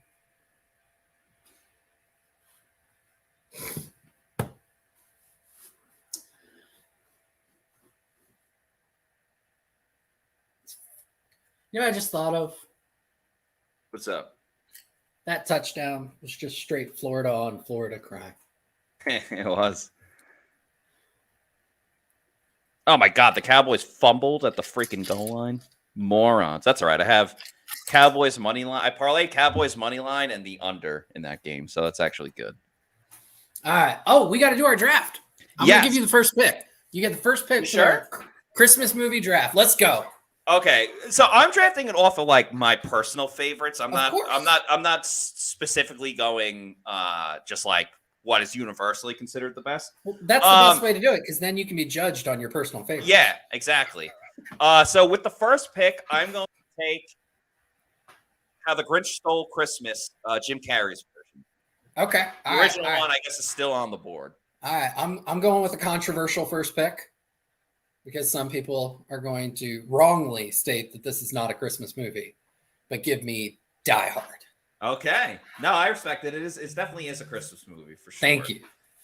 Former Pewter reporter J.C. Allen is absolutely dead wrong when he says it's not. Yeah, he just likes saying stuff to try to get a reaction. He doesn't actually believe it. And that goes back to the Top Gun discussion where me and JC were both publicly shamed for not watching Top Gun. It is a legitimately awesome movie. JC went out that night and watched Top Gun because he he got so ridiculed over it. I have still held down the fort. I have not watched Top Gun yet. I will, like, eventually. All right, so should we do snake draft style or traditional? Oh, yeah, we can snake it. Yeah. All right, so then you are making your second pick. So I'm following that up with a Will Ferrell classic. Give me Elf. Yeah, that's a good one. I'm off to a good start here.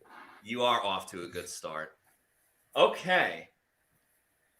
Oh, man. Do I want to go something that's a little more traditional Christmassy or just funny Christmas stuff? I'm going to go Home Alone. Ooh, all right. And then Christmas Vacation. Damn it. That was my next pick. You took it. Yeah. Trevor Lawrence with a throw. Caught by Agnew for a foist down. Yep. Carlton Davis, pretty decent coverage there. A little late to flip his hips. Alden Duffield saying Gremlins. My brother loves Gremlins. My wife has a tattoo of Gizmo on her left. Really? Yeah. That's incredible. She absolutely adores Gremlins. So in honor of my wife, I'm going to take Gremlins for my third round pick. Okay. And my fourth round pick. Let's see. You got Christmas Vacation. Oh, all right. I'm going to let you call this. Oh, Trevor Lawrence sacked by Levante David. Still doing everything for this team. LVD. Bucs overloaded the right side of the Jaguars line, and Levante came in just basically untouched. I mean, that tight end kind of just olayed the Levante. Anton Harrison, their first round pick, right tackle. Ooh. I believe he's in. He should have been on Levante, but misread the slide. Uh-oh. Oh, Carlton Davis is hurt. Oh, man. He looks like he's in a lot of pain. Yeah. Looks like left arm. Yeah. Oh, man. Thinking his shoulder there. Yeah, it's tough for Carlton. So Zion will probably be moved back to. And this is where that depth has come in. I've been critical of Bowles and what hasn't been able to do with this defense and the lack of development of certain players. But Zion McCollum, year 1 to year 2 jump has been sizable, has been extremely important to this Bucs defense. $1,000,000%. Yep, especially with how much Jamel Dean and Carlton Davis have kind of missed this year. And you even spoke with Bowles about that about a week ago, right? In terms of what his impact has been with the injuries to the top two guys. Yeah, and the fact that he can line up on both sides is actually like specifically what Bowles is saying. Because I remember I asked him on a Friday, and he's been asked about Zion before. I'm not the only person that's asked him about Zion McCollum. But yeah, his ability to cover on both sides of the field has made him even that much more valuable. So, oh wow, Dolphins just connected a big throw to Jalen Waddle. All right. So your next, so I've got my 4th round and my 5th round. So this is gonna round out my draft. So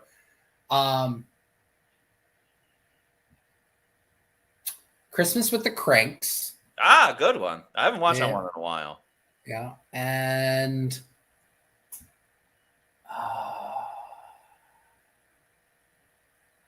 got a couple that I'm oscillating between. And I know I'm on the clock, so I'm not going to take up too much time.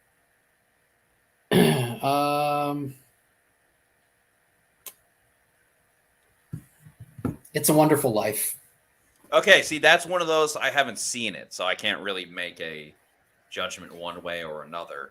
Yeah. Okay, so Jimmy Stewart classic. I have 2 more picks. I feel like I have to make one where like Santa is involved in it.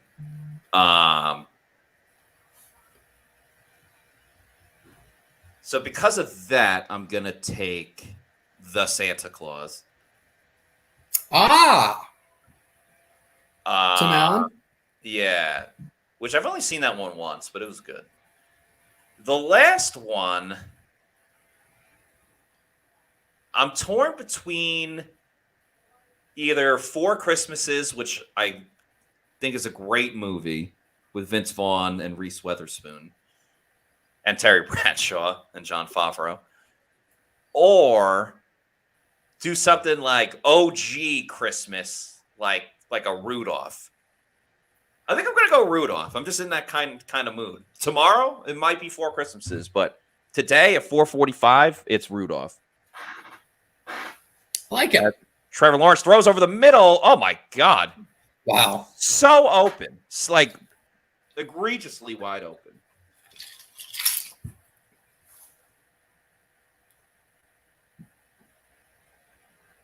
I mean, so open. All right. So while we're waiting for the next play, let's hear from the chat who had the better draft.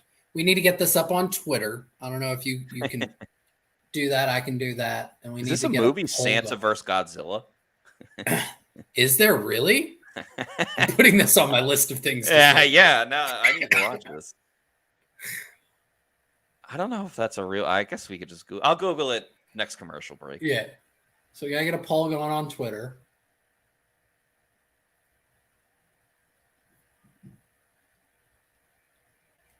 Joe Miliziano says we have to be the worst 3rd and long team in the NFL on defense.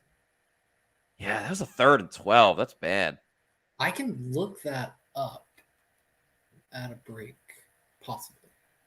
Shaggy says Kiss saves Christmas. Scott Reynolds would love that. Oh, big time tackle from LVD. He is on one today. Early candidate for most impressive. Oh, yeah, that's mine today. So thank you for the reminder. Yeah, right now I'd say Baker. I'd say Devin, yeah, had an interception. Garfield Christmas. I cannot tell if everyone's messing with me or not. Either way, very funny.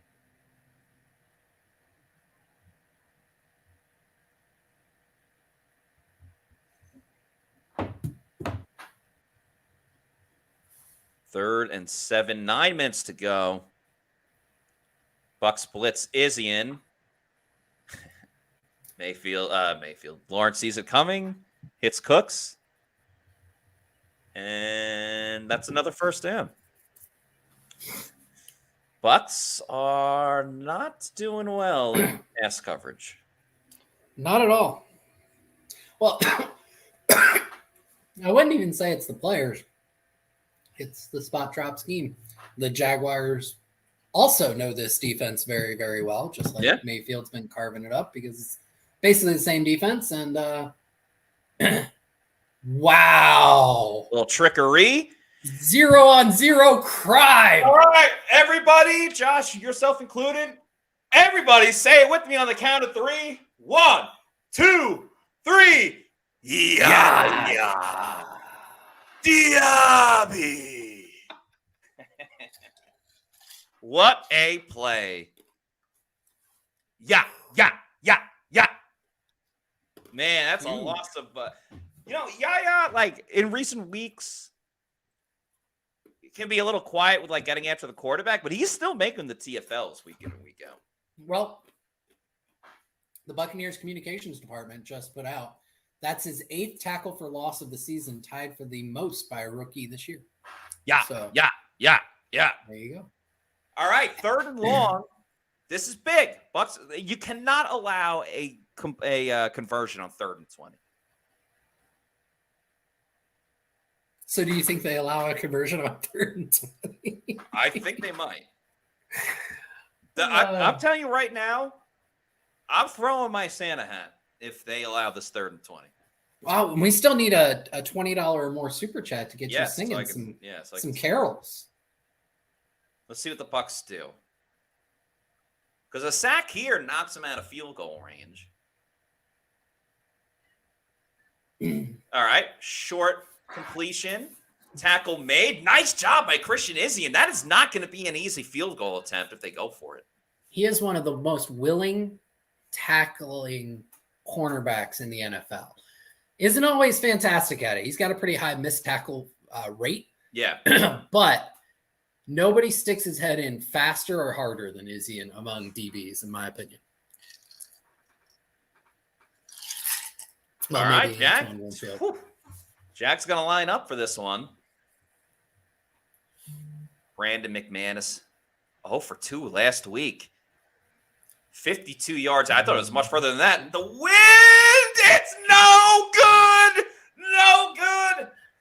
Ooh, wide right, wide left if you're looking at it from our angle. And again, credit to Christian Izzian, because if he doesn't make that tackle, he probably doesn't get the first down, but moves, 4 more yards up the field? Yeah. Then that's a good field goal. So that's why you always got to make the play.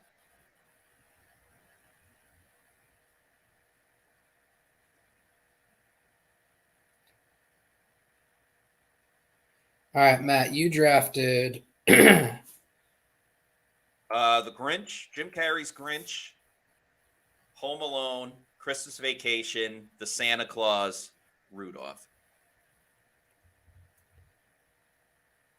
Home Alone. Snaked me on Christmas Vacation. Just snaked me.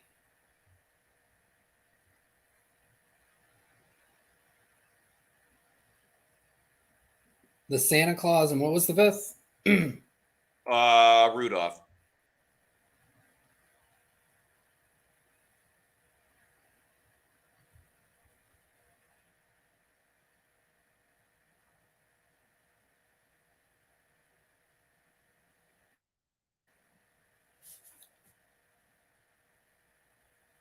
Nothing with great field position.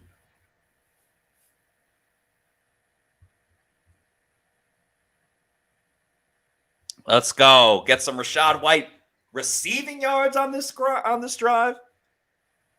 That would be nice. Baker's already got 93 passing yards. Yeah. I can't remember all 5 of mine. You had Die Hard, Elf, Christmas with the Cranks, It's a Wonderful Life. Did you say Gremlins? I did take Gremlins. I did take Gremlins for my wife. What are some honorable mentions that we left out? Polar Express, Home Alone 2. My family and we watch Polar Express every Christmas Eve for the kids. Nice. We do hot chocolate the whole 9. Oh, very cool. Do you do it tonight, or did you already do it? We'll be doing it later tonight. Something on the Polar Express. I don't know how the song goes, but Why can't I do a poll?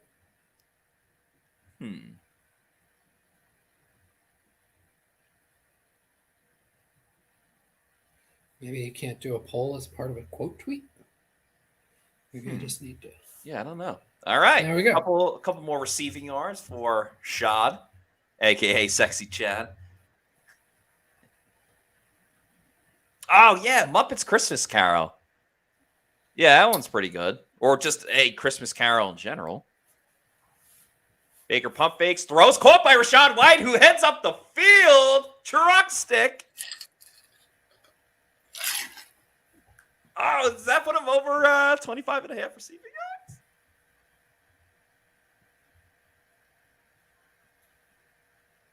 That puts him at 30 receiving yards. So if you took the Rachaad White prop bet of passing yard or receiving yards, that has already hit. Give me the over. Give me the over.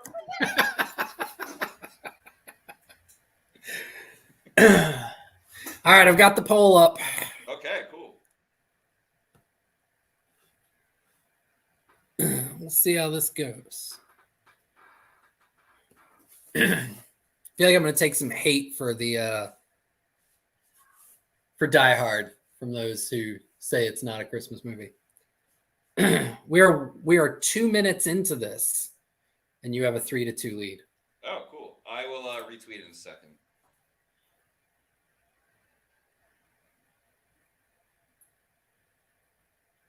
Second and 10, the Bucs go with a shotgun run. Chase Edmonds shakes a couple of tackles behind the line and is able to work his way upfield for about 5 or 6 yards. We'll set up third and medium. Edmonds has been a huge help to the Bucs run game, giving Rachaad White some opportunities to get some real rest without the run game going completely, to shit.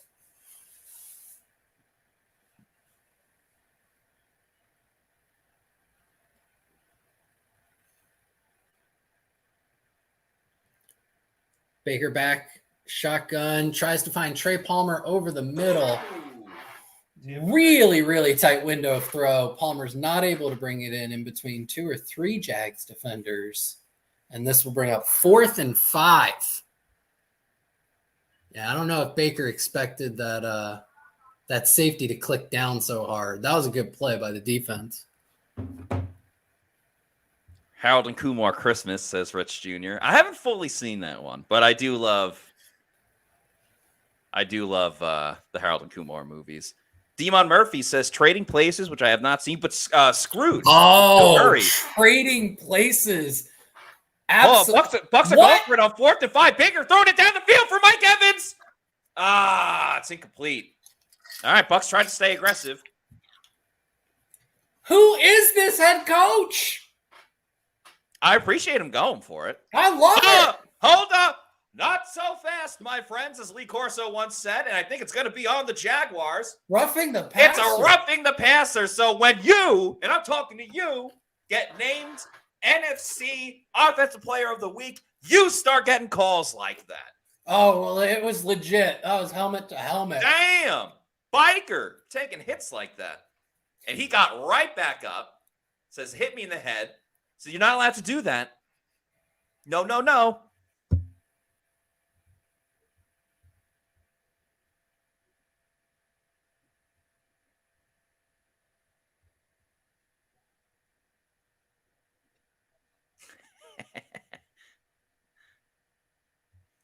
No risk it, no biscuit. Woo! Says Nicola.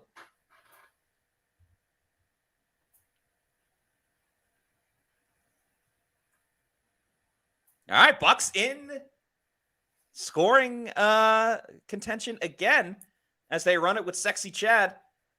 Oh, we got a $20 super chat from my main man, Kyle Dugan, with a $20 super chat. Thank you, Kyle. Appreciate you so much. Says, Die Hard is a great Christmas movie. Did no one take Bad Santa? And Matt hit us with Let It Snow, Frank Sinatra style. Let's go. Appreciate it, Dugan. Bad Santa was on my mind, absolutely, but did not make the cut. But definitely a great movie.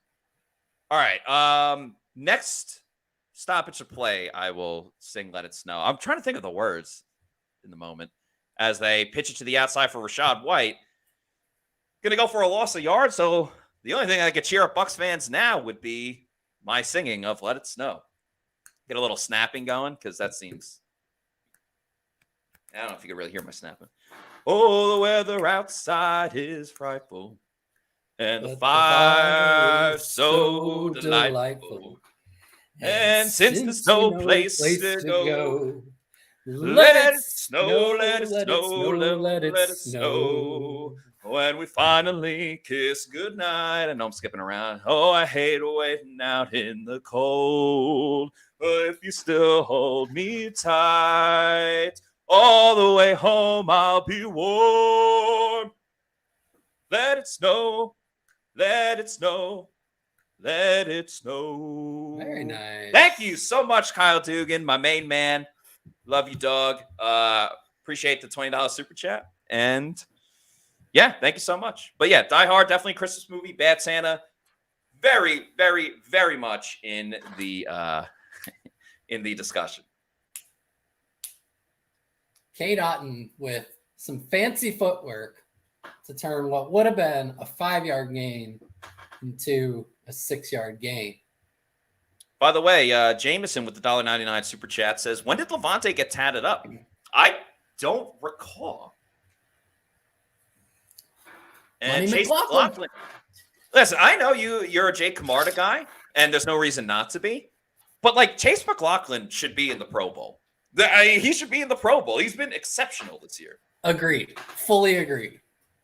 What was funny, we did our Pro Bowl Pewter Report roundtable. Yes. And I specifically noted that while my heart is still with Jake Camarda, I didn't think that he deserved that honor. And I do believe I made the case for McLaughlin. He absolutely should be. Coma Bus says, if that was supposed to be Frank, then Matt may be in trouble with the mafia. Ed Gaines says, my mirrors just broke. Oh, we are laughing. It's having fun. Shout out Will Ferrell.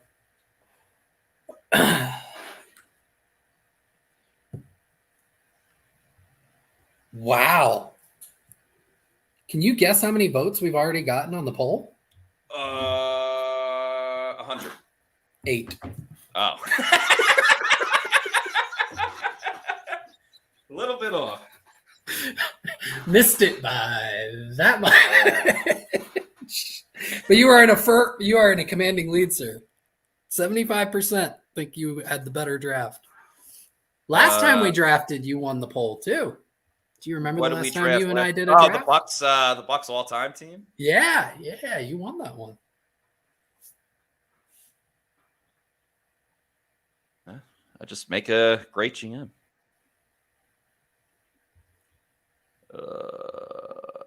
Shall we finally kiss goodnight? Oh,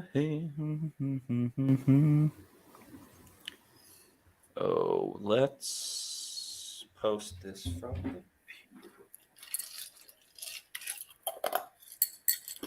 Let it snow, let it snow, let it snow.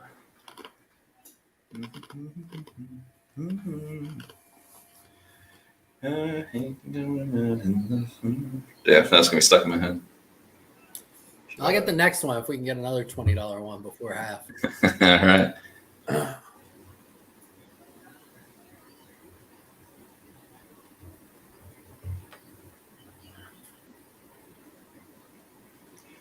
Give me the over. Give me the over. We got a $4.99 super chat from Trustin. Thank you, Trustin, who says, LOL, the broadcast said Todd Bowles is up for coach of the year. I know we have bias and are zoomed into the team, but that is silly, right? Yeah, absolutely. We talked about this, Trustin, on the pregame show. We questioned how nice job by the Bucs special teams, how a coach that allowed 9 players onto the field in a goal line situation is even eligible to win coach of the year.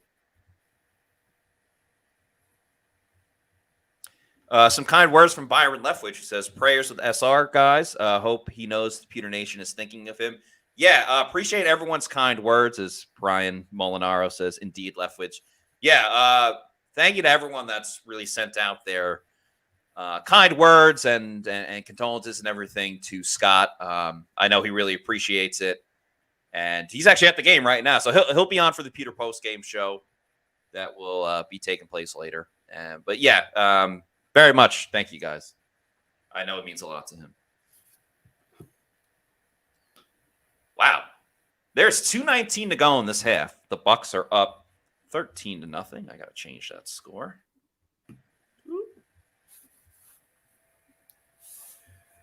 13-0. This half has flown by. Yeah, it really has. But, they say time flies when you're having fun. Evan Ingram with a catch over the middle and Levante with a shoestring tackle from behind. That was one of our matchups to watch pregame. We have a little bit of an update. Carlton Davis is out for the rest of the game with a concussion. So it will be Zion the rest of the way as we hit the 2-minute warning. Mojo Jojo asked what happened to Scott. Unfortunately, his dad passed away the other day. So Scott had to attend to that. So yeah, we're all thinking about Scott and his family at this time. Call Bus with a great comment. Come on, chat, like the stream. Yes, please do. Please like and subscribe. We are getting closer to 13,000 subscribers on our YouTube channel. We're at 12,700 something. I would love if we can get to 13,000 around the beginning of the new year.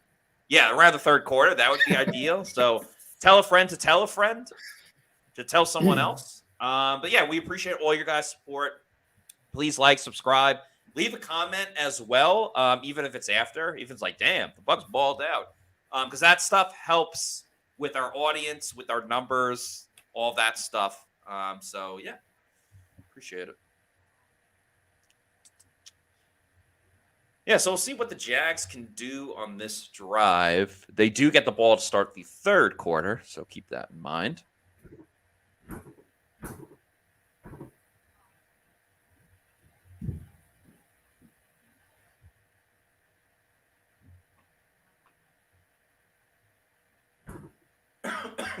Damn, almost lost the first thing. Somebody just replied to our poll. I can prove Die Hard is not a Christmas movie. You can be watching Die Hard at any time of the year and someone will walk in and go, oh, cool, Die Hard. Put on Muppet Christmas Carol in June and someone will walk in and go, shit, a Christmas movie now? Everything all right, mate? Yeah, they probably think you're on drugs or something. Oh, that's awesome. The only thing I would counter is I think Die Hard is a movie you can watch all year round, but that doesn't mean it's also not a Christmas movie. I mean, they use Santa as a decoy in the movie. Right. So Santa plays an integral part. Or integral part, however you say it.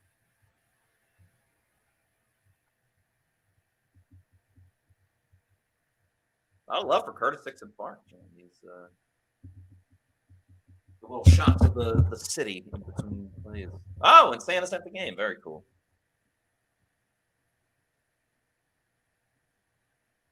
Okay, 2 minutes to go. Both teams have all of their timeouts. Jags are at the 35. They blitz Devin White. Short completion for DJ Chark. No, that's not. I like it. Sure. I still like doing the do. Yeah, thank you. Second down, 2nd and 5, 2nd and get live. Oh, wow. Pass over the middle. Is it picked? Is it picked? It is. They threw the little hacky sack. Oh, safety. Antoine Winfield Jr., the third. That's a Dan Patrick joke. An interception. Antoine. Row your boat. Shaggy with the $5 super chat with a great super chat says Die Hard is set at a Christmas party. Look. There you go. Here's my case, okay? You look at all of the Hallmark and Lifetime Christmas movies. What are they all about? Lifetime. A guy Yeah. trying to get home to his family at Christmas, Very true. having to overcome some pretty long odds. What longer odds does anybody face than Bruce Willis as Detective John McClane having to overcome a terrorist group that has taken over the Yakamoto Tower? That's all it's about. Yeah. Man trying to be with his family at Christmas. What's more Christmassy than that? No, you're 100% right. Good thing they weren't going up against Snape, because I don't know if they would have been able to. I don't know if John McClane could have beat Snape. But yeah, you're 100% right. Baker to Rashad White. Ooh, gets a couple of yards. Tackled out of bounds. Oh, was Vita Vea fishing at the rowing the boat thing? I did not notice that, but Yakura says he was fishing at Vita Vea fishing was epic. That's awesome. I'm gonna have to go back and watch that. It's very, very funny. Baker to the outside, caught by Chris Godwin, and that is a first down. Very, very nice.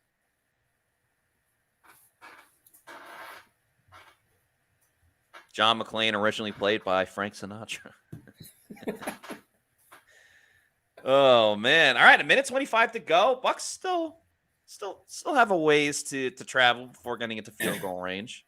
Baker to the left side, caught by Michael Lynn Evans, and he gets out of bounds. That stops the clock and moves the ball 10 yards or 11 yards. That'll help.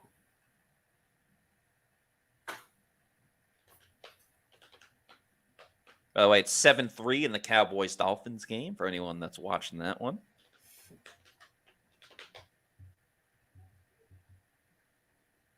Baker has 141 yards. Yeah, but he's going to need a few more after this false start. That he is.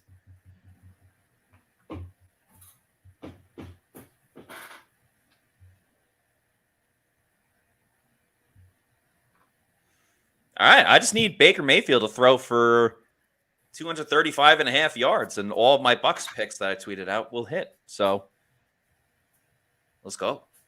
Amari Cooper really ended that game with 265 receiving yards and 2 touchdowns. Yep, and I'm playing him in fantasy. But I have Olave who went off. I mean, he didn't score a touchdown, but he went off in that Thursday game. Josh Allen had 2 rushing touchdowns, and I had the Steelers defense. So my team is doing pretty well. Baker over the middle, dropped by Chris. Praise be to God. Joe Flacco out here like it's 2014. Yeah. And they play on Thursday against the Jets. That'll be fun. All right, 1:17 to go. 2nd and 15 for the Buccaneers.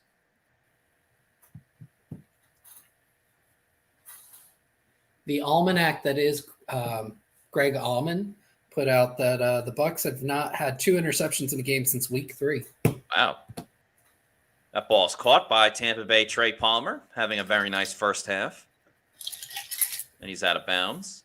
Makes it a 3rd and manageable.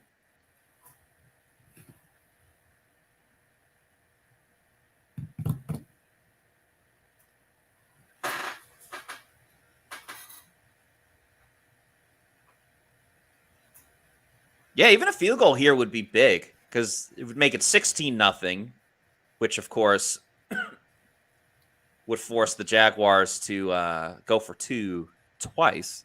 They may not need the field goal. Yeah, Mike Evans with the catch over the middle, tackled around the 20. Bucs are in business. They got all 3 timeouts. They don't even need to use it yet. They can just mosey on up to the ball. Yep. Evans now with 5 catches, 54 yards, and a touchdown. Hold on a second. We're going to update that. Evans, touchdown, Tampa Bay. Mike Evans, his 2nd of the game. I do not know what dance he's doing, but he does the little punch at the end, which he always does because he's a big fan of the UFC. Mike Evans is now your leader in the NFL with receiving yards. That is number 13, one of his favorite numbers. His 13th touchdown catch of the season. Move over, Tyreek Hill. It is Mike Evans at the top of the mountain for receiving touchdowns. 6 catches, 76 yards, and 2 touchdowns on 7 targets. And we're not at halftime yet. Yeah. This man. So have you seen Rounders?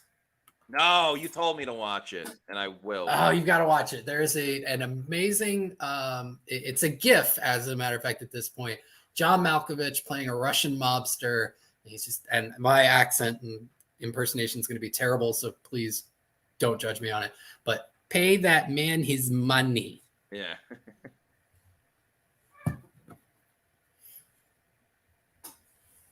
Michael Lynn Evans. This is a very Merry Christmas. They're up 20-0.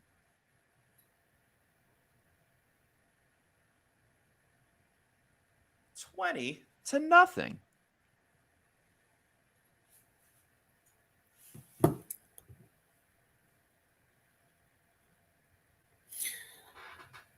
There's a Bucs fan.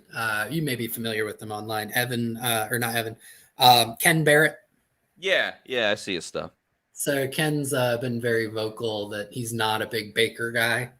And earlier today, I think it was after the Bucs went up like 13-0 or something, he said, "I'm basically at this point Randy Quaid's character from Major League 2, where the entire movie he's anti-Rick Vaughn. Yeah. And at the end, he comes running down. He's all, Wild Thing, you make my heart sing." I think he's in both movies. I think he does the same thing in like each movie. No. Quaid was not in the first one. He was in the guy that like immediately flips on the team. Yeah, but that was he's only in the second one. Yeah, they had a couple of guys who were like anti the team to begin with, but Quaid wasn't in that one. He was in the second one. Randy Quaid has played some iconic characters, though. Yeah. Oh, that's Randy Quaid? Like the same That's dude? Randy. Yeah. The same dude in Christmas. Cousin Eddie. Yeah, Cousin Eddie. Yeah. Is he related to Dennis Quaid? They are cousins. I don't know if you're They are really cousins. Yeah. Oh, okay. Like that's sincere. Ooh, Cowboys get the stop on 4th and goal against Miami. And we'll get the ball. I forgot that game was on right now. What's the score there? It's 7-3. With 11 to go in the second quarter. So again, Cowboys money line and the under. Yeah, that makes sense because neither the Cowboys or the Dolphins have an offense nearly as good as the Bucs. Yeah, of course, especially in the red zone. Well, yeah, 100%, right? All right, and 40, and the Bucs still didn't have to use their timeouts. So, yeah, who knows? Maybe they can get a quick stop on the Jags and do it again. Ooh, why do I feel like Jamal Agnew's going to run this for a touchdown? Nope, I lied. Well, I did feel it, but it didn't happen.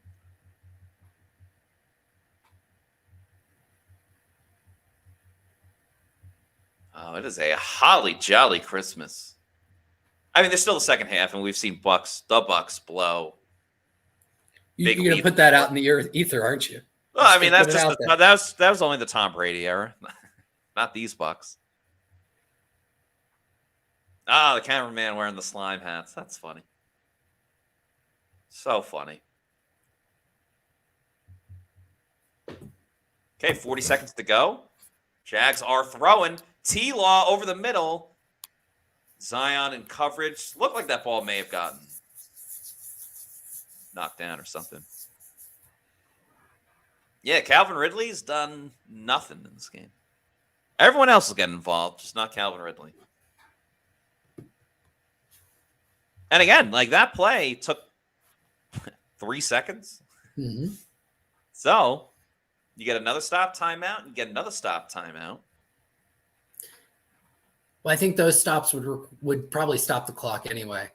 True. Out of bounds. Let that all day. Make it 3rd and short. Something, Christmas vacation. That one's for free, Pewter people. See, if I would have known you would have done this, I would have gone out and like gotten a helium tank or whatnot and offered you could have done the chipmunk voice. Yeah, chipmunk Christmas. Christmas time is here. Obviously, I don't have an Alvin voice. Yeah. 3rd and 2.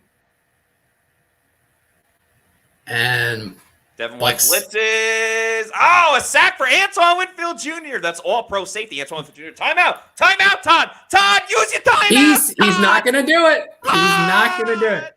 Todd. Oh, I think he did it. I think he did it. Why with 18 seconds you killed like 6 or 7? For no reason.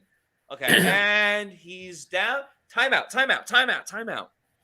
Logan Hall in there for the help on that. Why did you kill 10? I shouldn't be negative. The Bucs are playing great. And Nicole says, we took a timeout. Let's go. Tom says, LOL timeout. Oh, and Devin White in on the pressure as well. I mean, dude's having a good game. Yeah. Tampa Bay with 9th straight game with 2+ sacks, which is the longest active streak in the NFL. That's so diametrically opposed to how often they actually get pressure, though. Like, that's just weird.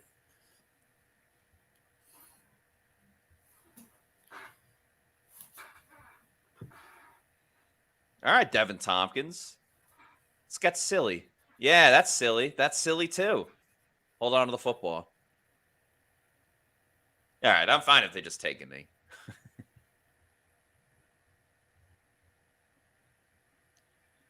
Wow. What a half. What a half. Look at us. Antoine Winfield Jr. is playing like an all-pro safety. Devin White looks like the 2020 version of Devin. Yeah, looks like a linebacker. Baker Mayfield looks like he's playing at Oklahoma. Mike Evans is really just doing what he does every single year. I'm winning all by prop pick. What a great Christmas. This is a good Christmas. I won as soon as I logged on with you, buddy. You won as soon as you, wow. I won Christmas as soon as I logged on with you. I will say that warms my heart. Thank you so much, my dude. It is always a pleasure. Yes, I always have so much fun when you and I are on. Bucs take a knee. They go into the half up 20-0. They're up 20-0 against the Jacksonville Jaguars. A great half on offense, defense, and special teams. Josh, cannot thank you enough for joining me, for your conversation, and just pure joy of a person. So, always fun with you, bud. Have a Merry Christmas. Thank you. You have a very Merry Christmas as well. Josh Capo, ladies and gentlemen. We're going to take a break. I'll be back for the second half. See ya. Have some eggnog, all that fun stuff. All right, later, guys.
Yo, yo, yo. Back for the second half of Bucs versus Jaguars. I'm your host, Matt Matera from PewterReport.com. Jags get the second half kickoff as Trevor Lawrence throws down the middle. It's caught by Ridley, who takes it all the way to the 30. So Jags playing with some urgency to start this second half.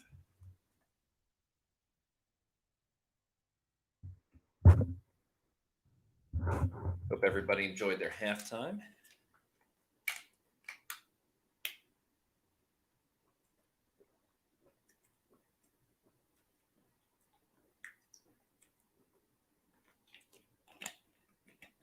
Why did I say the 30? I meant the 50. Bucs bring the blitz. Lawrence gets depleted. The ball's loose, and it's recovered by the Bucs. Everything is going the Bucs' way, and it's recovered by... I'll give everyone a second. 3, 2, 1. Yeah.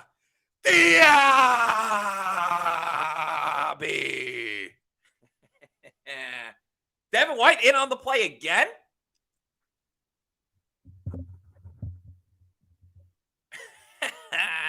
Yeah.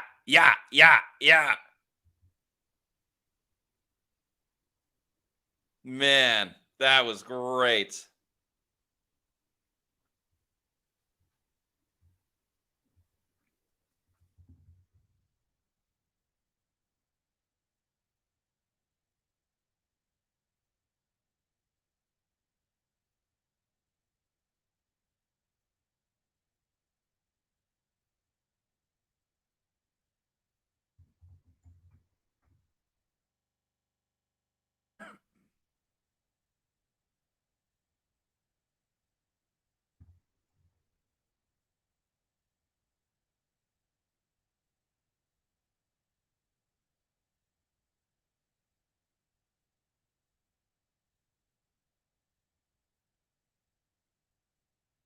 Everything is going the Bucs' way. It's incredible.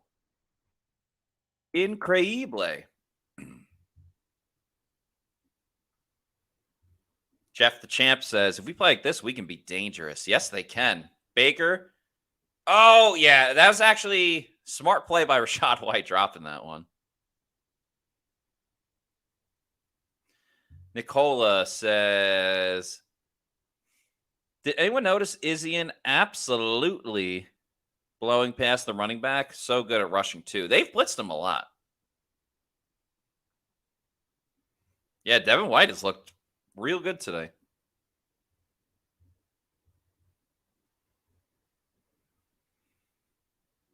Yeah. 3rd and 6 for the Bucs.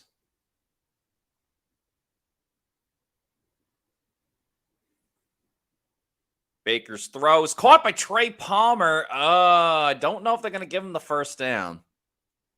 Go for it. Be aggressive, Todd Bowles. Jonathan Bott says he has to be Defensive Rookie of the Year, right? How well he's performed in the little time he's gotten to play till recently. I think they're going to give it to Witherspoon in Seattle. That's just my thought.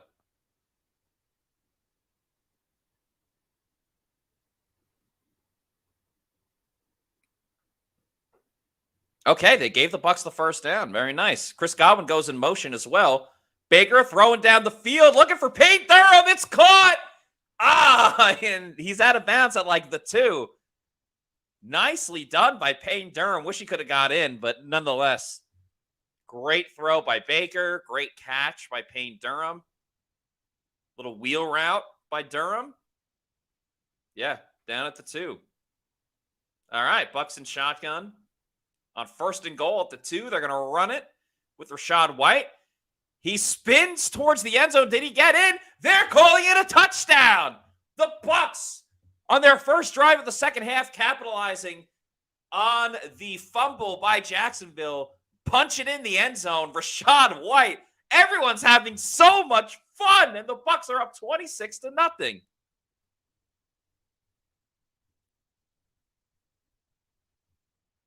I mean, this is an ass kicking.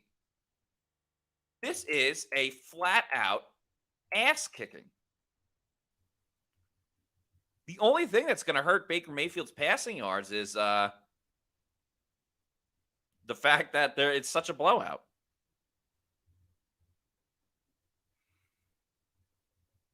Actually, I just need 15 more yards from him. I think Baker can get that. Baker's 20 of 26.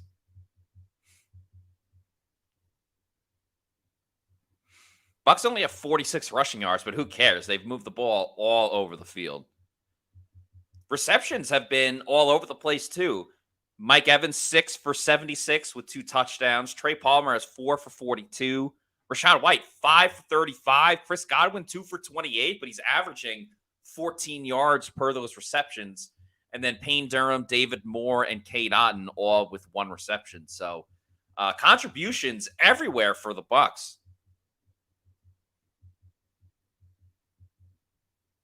Gotta love it. How could you not love it?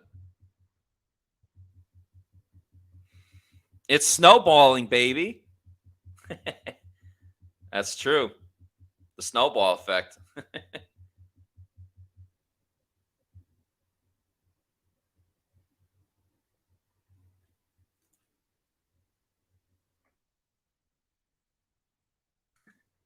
Will Todd Bowles admit that this game is snowballing?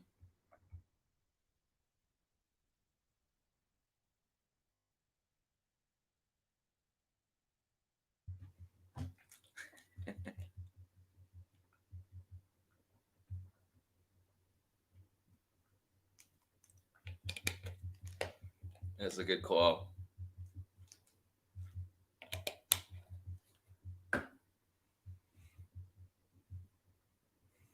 Tom says, we got them right where we want them, boys. Baby Boy 2 Demand says, what an early Christmas gift. Yeah, no question about it. Norav says, Devin White, Rachaad White. Who else is dreaming of a white Christmas? Yeah, that's good.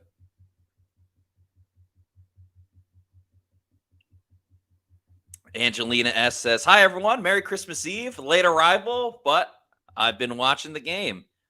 Angelina, appreciate you joining us. Great to have you on. JC Allen in the mix as well says, hey, Maddie, Merry Christmas, buddy. JC, glad that you're on. Merry Christmas to you too, man. Been a fun game to watch. Eater17 says, handoff to Co the rest of the game. That would be very funny. I'd be down with that. As Angelina says, go Bucs. Woohoo! Cody Parrish. Now, if we can just get Chase Edmonds in there. Yeah, I mean, at this point, we may get Trask time in the fourth quarter, the way this game is going.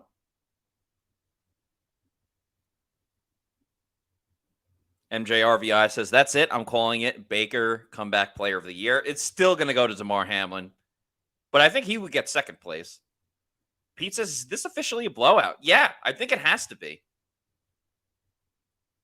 Will the Brewer says, late to joining as well, but Drin? Don't know what that means, but cool. Cody Parrish says, that's some good Gatorade right there, boy. Yeah, I got a couple of different stuff.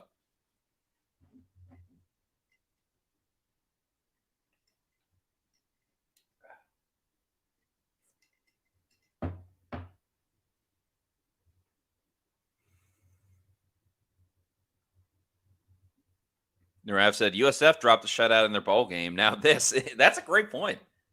I'll have to bring that up to Josh Capo. Jaguars go play action. Lawrence trying to go deep down the middle. It's caught by Calvin Ridley. That'll actually help with my underdog fantasy pick. Shaggy says, stuck with family, therefore the Bears game. Thank you, Matt, for being here. Shaggy, I hear you. Sometimes when you're with a group of family members, you can't always be the one in charge of the TV. So I get it. But thank you so much for the kind words. Wouldn't be able to do the show without you and the rest of the Pewter people. So appreciate that, Shaggy. Will the Brewer, as T-Law goes deep, Agnew looking for a flag, but there's nothing. Willa Brewer says, but drinking beer and loving it. Sorry, hit the wrong button. That's quite all right. Brian Shepper. How is this Jags team 8-6? Yeah, I mean, they've lost 3 in a row going into this game, including 2 games where, they lost a backup quarterback. So, yeah, we'll see. Not good for the Jags, but that's not our problem. We cover the Bucs. The Bucs are trying to win the division.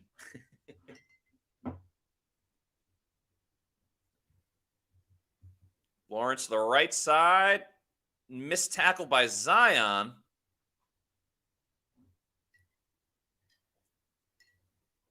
That'll be a first down for Jacksonville. All right. Who would have thought that the Bucs Jaguars game would be more exciting than Cowboys Dolphins?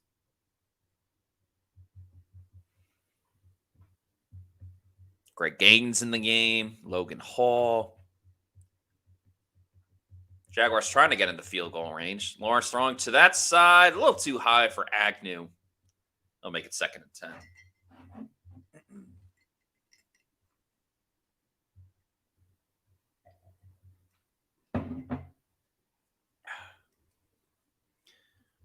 Oh, we got a $20 super chat. Thank you to the Bucs Standard for this $20 super chat. It says, this team makes no sense. Is Bowles mid or coach of the year? Is Devin washed or back? Are we just the best team in the worst division or a legit squad? I have no clue anymore, and I don't care. I'm on board, and I believe in Tampa Baker. LFG. Appreciate the $20 super chat, the Bucs Standard. If you if you want to request a song, I'm happy to sing it as well. I think this is just a team that, again, has been able to overcome adversity. I think Devin White, 1, he's fully healthy now. But 2, I think the motivation of the fear of getting benched, I think it clearly is resonating with Devin. And the offense is rounding into shape. Like, they struggled in September and October, but they've gotten better. So, yeah, they're just progressing at the right time. But, yeah, thank you for the super chat. I greatly appreciate that. And Baker's going to be here next season as Lawrence throws, looking. That's incomplete. D. Delaney with the coverage on the play. You would imagine the Jags are going to go for it down 27-0. Miami scored. Damn.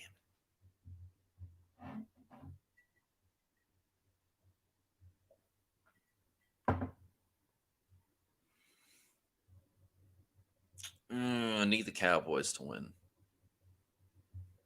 Oh, go for 2 and stop them. Anyway, thank you for the super chat, the Bucs Standard. 4th and 8, Jags going for it. The little Bucs send the house. Bucs claim that there's a false start. They're letting the play go. Got to step in there, refs. Had to be a false start. All the Bucs were pointing at the Jags. Oh, delay of game.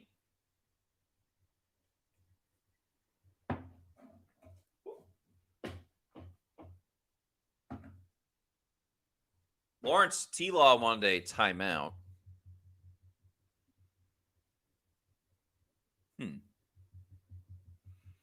Yeah, Shaggy says Bowles actually benched Devin. Maybe the wake-up call he needed. All right, 4th and 13. Okay, they're blitzing Devin White. They're blitzing Izzy, and T-Law gets a throw off. It's incomplete. It went off the hands of Jamel Dean. Actually, better that he did not pick it off. Bucs are going to have great field position again.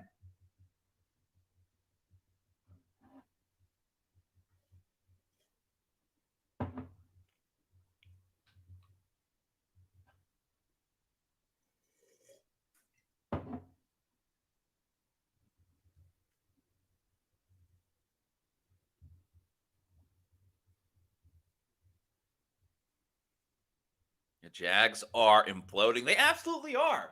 I mean, who had this type of game coming? Truly incredible. Good thing Jamel ain't catch it. I mean, this is a full-blown ass kicking. Ass kicking.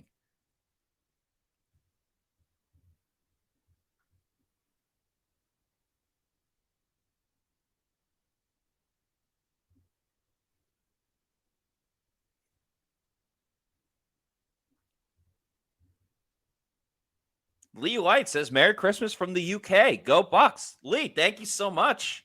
Appreciate you watching. Hope you're enjoying yourself over there in the UK. Who's your premier football team?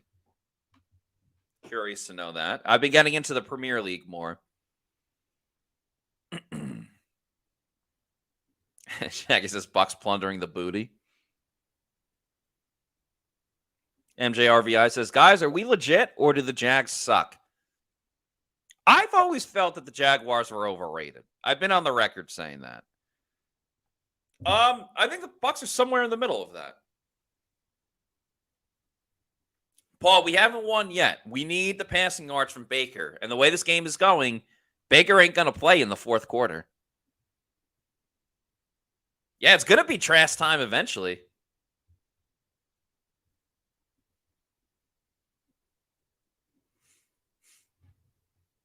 Can you imagine it's a shutout and Mike Evans has multiple touchdowns, Baker pops off, and Kyle Trask gets in the game?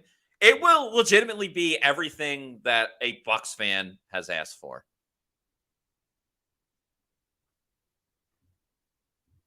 What says the team is flourishing? Yeah, Devin White. Paul, I'm the one trying to be realistic. Everyone knows until everything hits, a bet is a bet.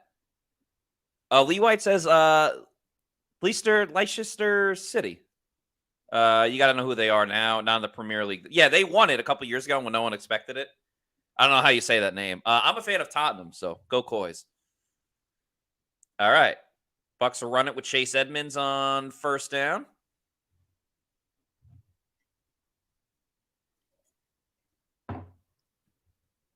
Frank G says, sing us a song. Again, $20 super chat. You got to do it. Which, if you want to name one, since we did get a super chat before from the Bucs standard, if anyone wants to name a song, I will do it. Raging Brisket says, nice to see this dominance with the red on pewter jerseys. Yeah, absolutely. See, they can win in red. Oh, that was a jump off side. What? And Chase Edmonds jumped as well. That's funny.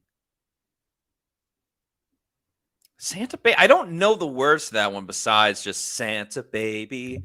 Something down the chimney tonight. Santa Baby. Hurry, something. Santa Baby.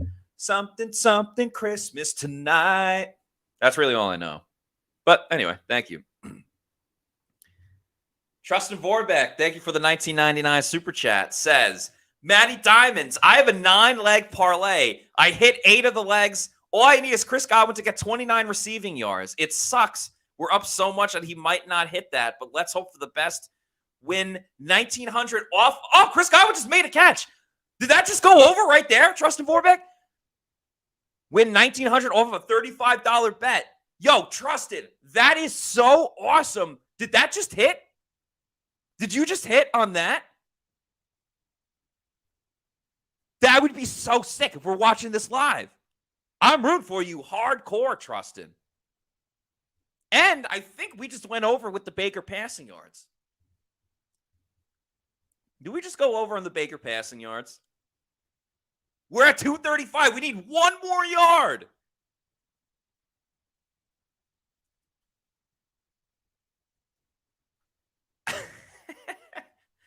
Daniel Gomez says, Matt, you sing way better than me. Alan Duffield says, if I do $50, will you do Pound Town by Sexy Red? I don't know that song by Sexy Red, but I do know Ski. When you see me in the sun, pull up, ski. When I holler ski, let me pull up, ski. Love that song. So yeah, if you want to donate 50, I'll do Ski, the edited version. Ski.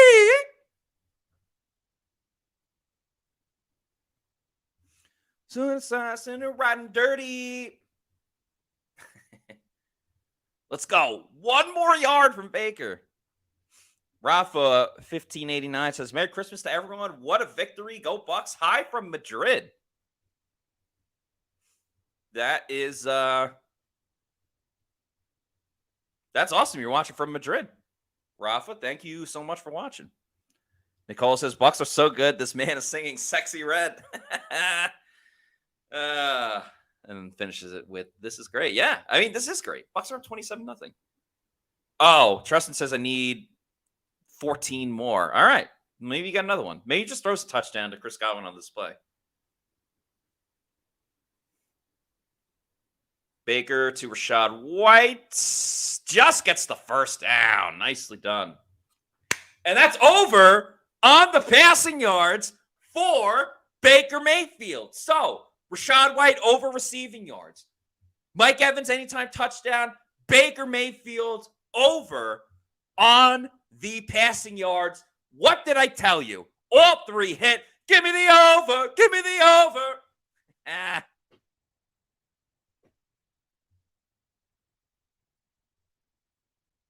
Let's go.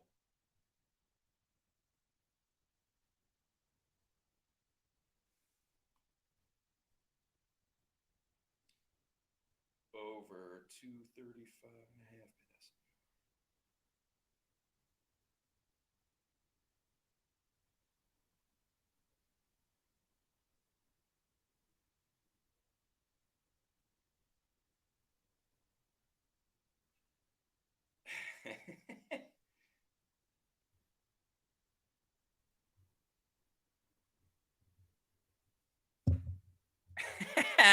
Paul A. Florida Dreamhouse says, Matty Diamonds paid for my Christmas.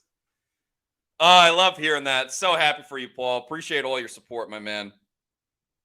That is so dope. Yeah, you want a big bet. Let's go. Give me the over. Give me the over. That's not. I'm going to have to put out a video. Do some multitasking, like do a live video while doing the live stream. Maybe at the end of the quarter.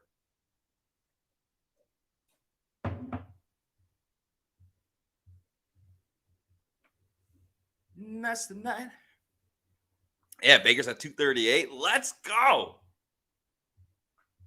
3rd and 10. Jaguars sending the blitz. Oh, Baker nearly picked, trying to look for Trey Palmer. Yeah, right now you just want to make sure you don't turn the football over. I love you too, Paul, a.k.a. Florida Dreamhouse.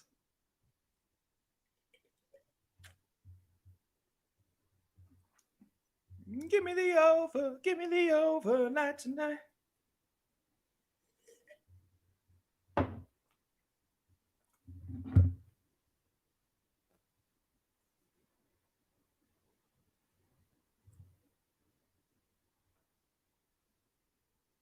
Oh, that is good from Money McLaughlin. 30-0 for the Bucs. 30-0. A blowout of epic proportions.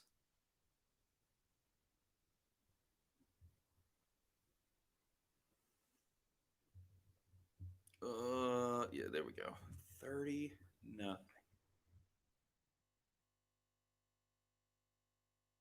I gotta find the video. I have the video somewhere of Robert De Niro.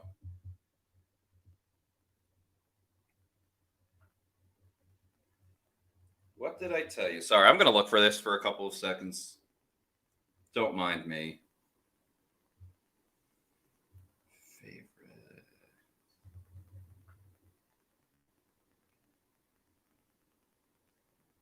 It's the Goodfellas thing when he goes, what did I tell you? What did I tell you?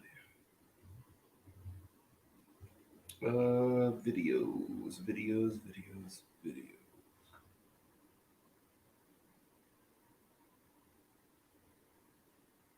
Mm-hmm. Give me the. Let's get some comments in the meantime.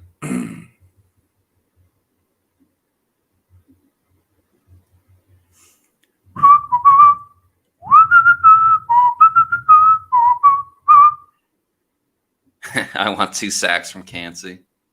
Hey, you never know.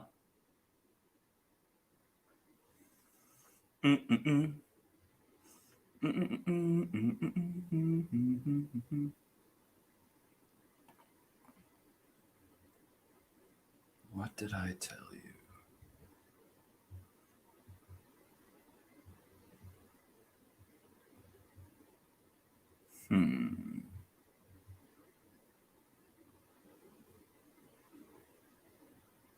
No, that's not it. Damn it. Oh, I love that video. Zanir saying, what did I tell you?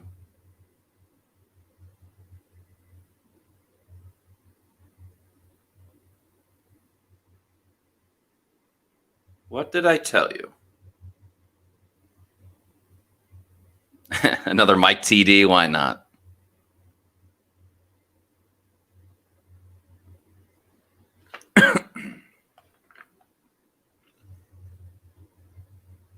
I'm finding this video one way or another.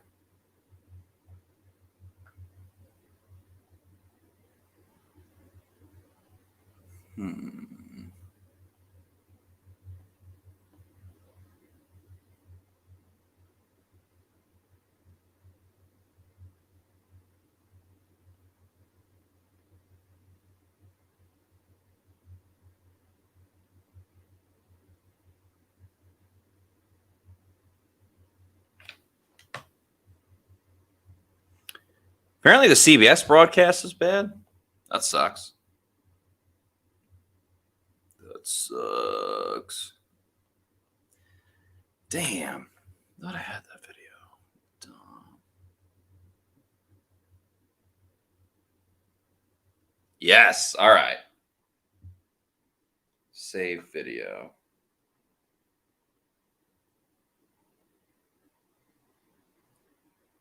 Oh, will you save to the top, though?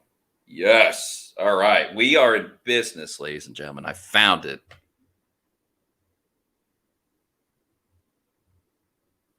yeah. Dugan talking about the Goodfellas thing. Yeah, I got to put it on my Twitter. Jaguars have a player down.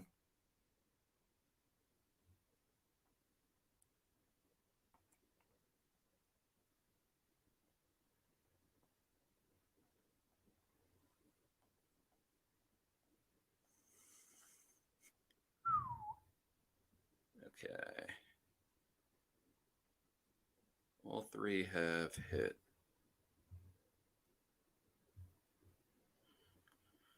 What did I tell you?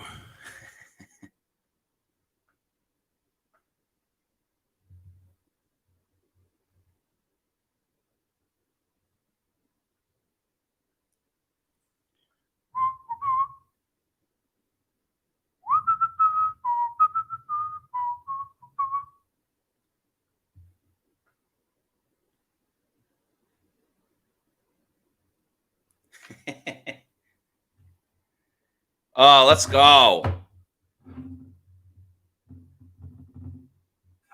I tell you? What did I tell you? What did I tell you? What did I tell you? Eugene Ruffin says, Yaya Diaby. Sorry. Yaya Diaby is my new favorite Buck. Really? Wow. That's interesting.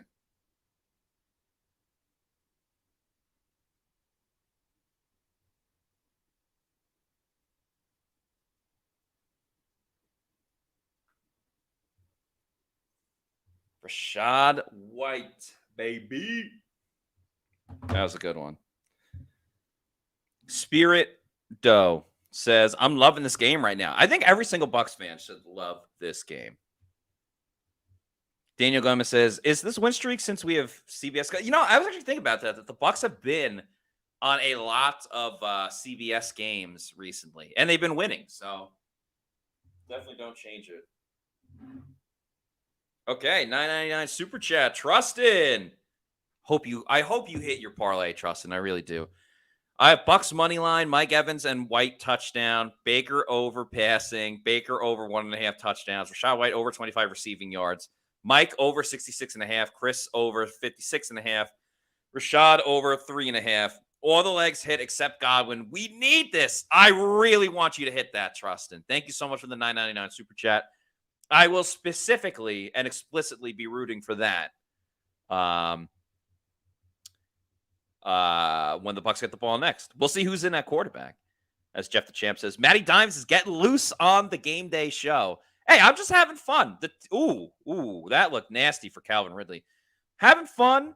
The team's playing great. My bets, at least in this aspect, are hitting. All my other bets have been atrocious, but I know the Bucs a little bit better than some of the other teams. Come on, Matt. Yeah, let's go, Trustin. I'm rooting for you. Need to get that ball back.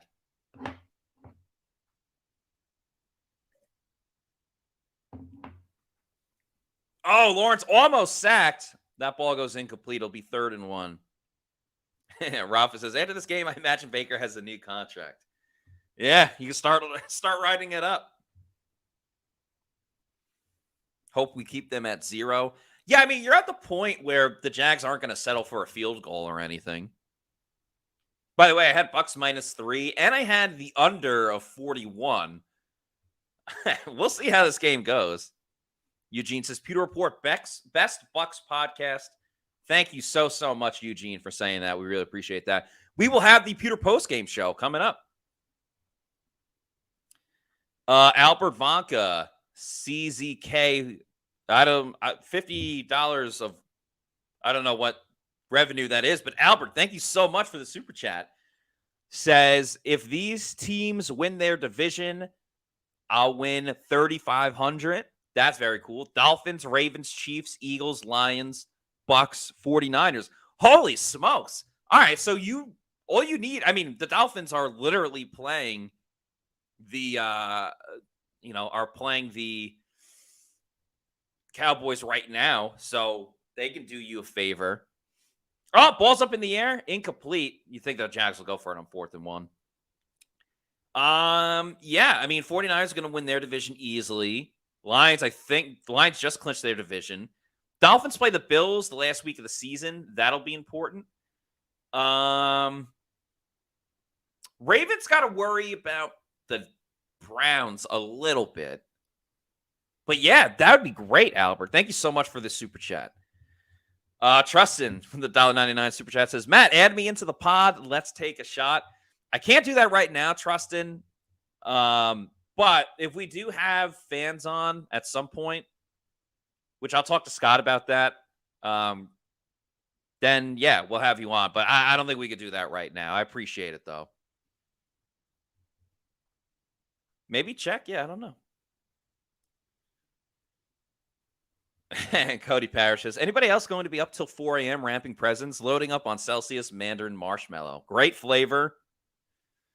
Appreciate the support of Celsius. Appreciate all you guys. This has been a ton of fun.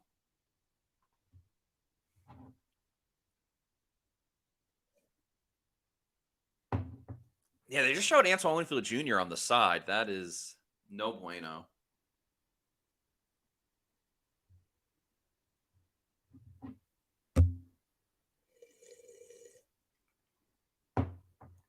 It would be an awesome idea. Have a fan on once a month. Yeah.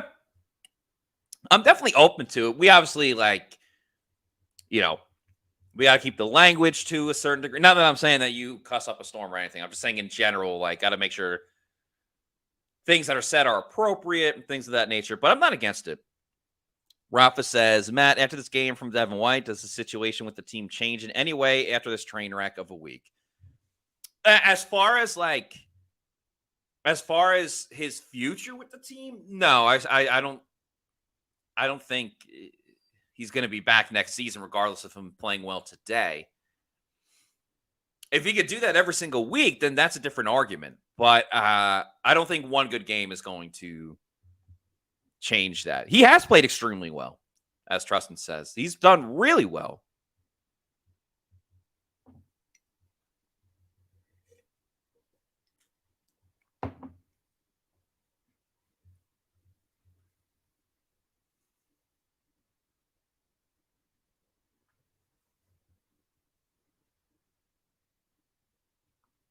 Second and 5. Jags, this is the closest they've been to scoring all game. T-Law's going to run again. Throws it into the end zone. Winfield laid a huge hit. It is caught by Calvin Ridley. That's going to be a touchdown. So Jacksonville is on the board. They're going to go for 2. So that does keep Baker in the game.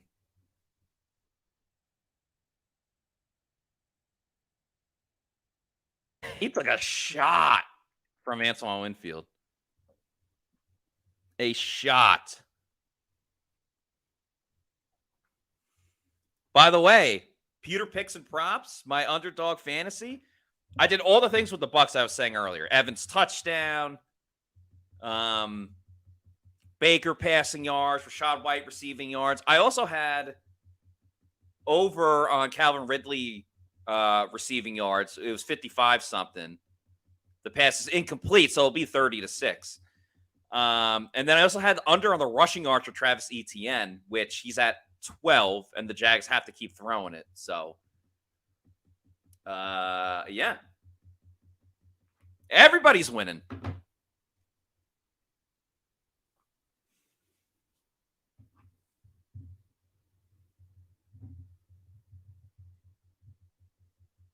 Man, the freaking Bucs. This team getting hot at the right time. Oh, I can't wait to see what who's going to be the person to pick the Bucs as a dark horse team for the playoffs, Super Bowl contender.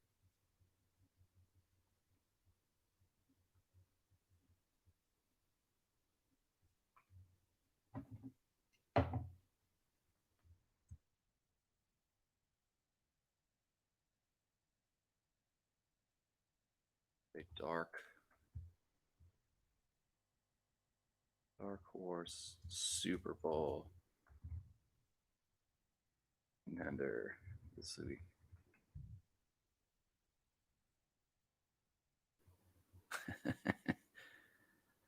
Man.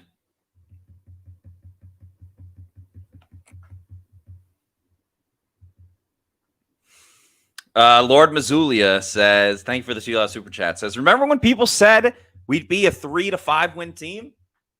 Man, they were wrong. They could not have been more wrong. I had them going 8 and 9. I had them going with the same record they have right now. Damn, Cowboys are sucking right now. It's not good. Not good. No bueno.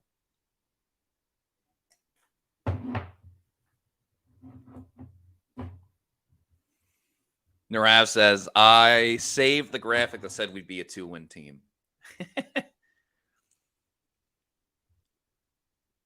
Brian Molinaro says, I love the fact that Peter King was wrong. That guy's a tool. MJRVI says, getting hot when it matters.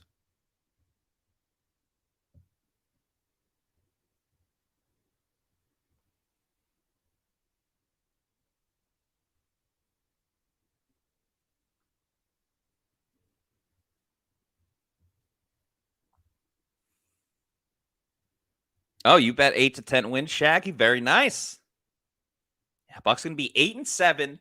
And regardless of what happens against New Orleans, they got Carolina the last week of the season. Now, Carolina's played better. They beat the Falcons last week and only lost by 3 to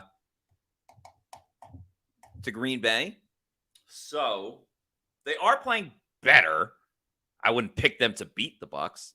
Devin Tompkins going to return this one.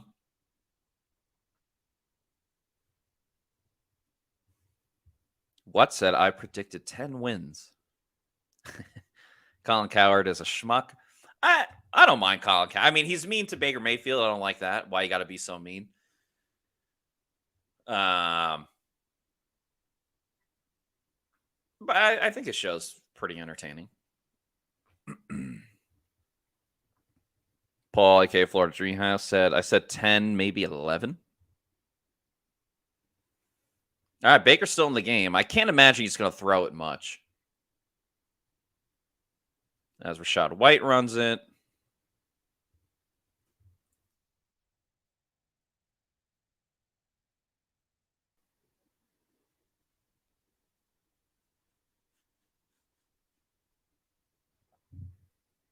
T-Law.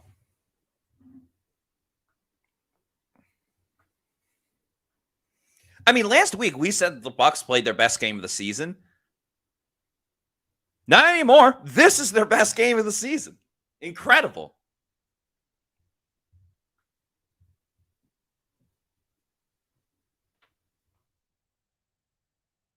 Increíble.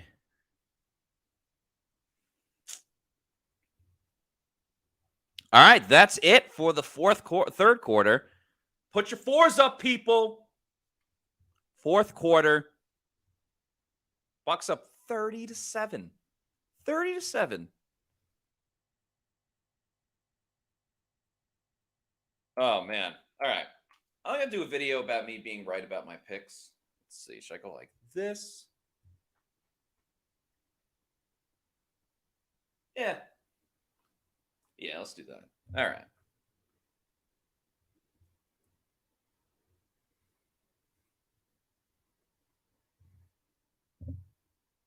All right, I'm in the middle of doing the Pewter GameDay stream, but I got to stop for a quick moment to say, what did I tell you? Like De Niro said in Goodfellas, what did I tell you? Rachaad White over on his receiving yards. Doesn't matter if he got 25.5 or 28.5. Both went over. Over 235.5 passing yards for Baker Mayfield. He got that done in the third quarter. And Mike Evans, anytime touchdown. He didn't just get one, though. He got two. What did I tell you?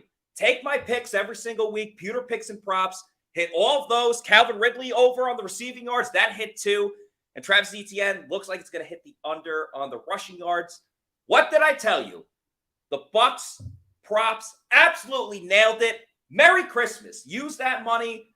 Buy something nice for the people whose house you're going to for tomorrow. Get some late Christmas gifts. Merry Christmas. Great player props this week. Shout out to the Bucs. All right. That was a good video.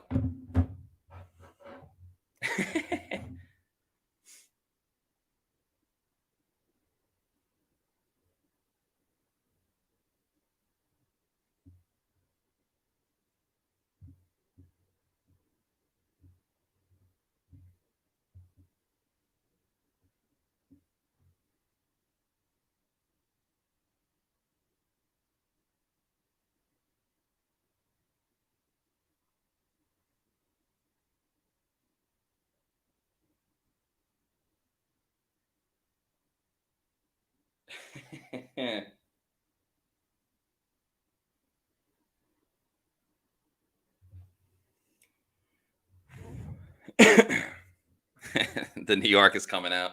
Yeah, I mean, I kind of like drum it up a little bit with that stuff.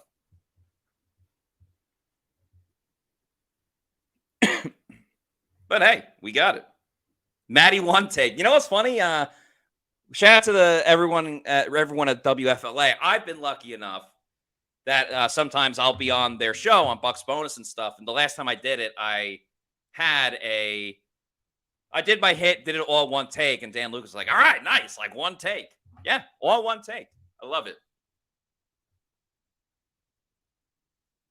Oh, Santa on guitar? That was dope.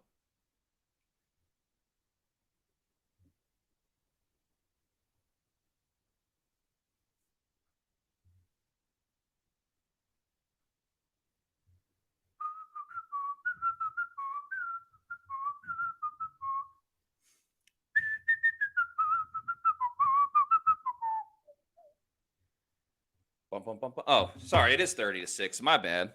My bad. So sorry. My babe.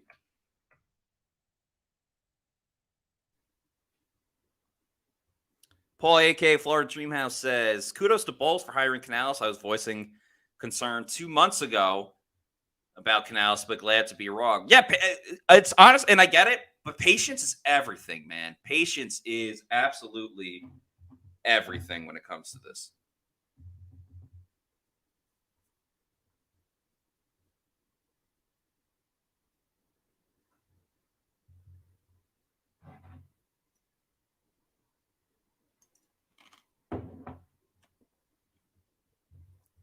All right.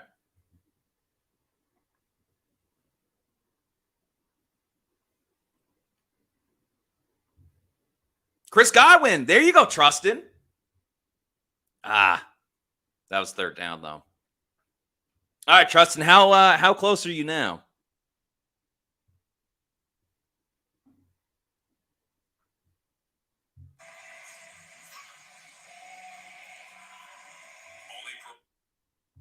Oh, I guess the Santa was faking it. Greg Owen says, "Enter Santa Man." That's kind of funny.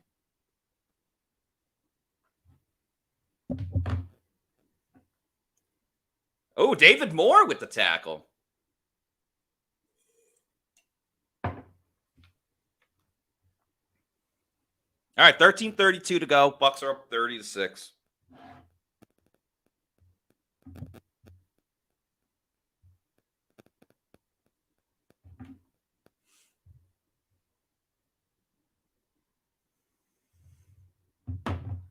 Was that our first punt? I think it might have been. Daniel Gomez wants to know, was that our first punt? It could be. It might just be. Yeah, Cody says, Camarda coming in with a cold leg. And CJ Beathard is coming in. So those who want to see how the Jags would look with Beathard versus T-Law, we're getting it.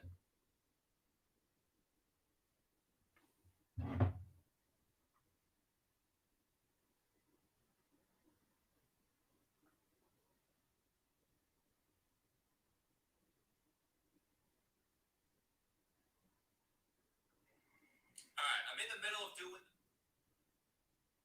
the Pewter GameDay stream, but I got to stop.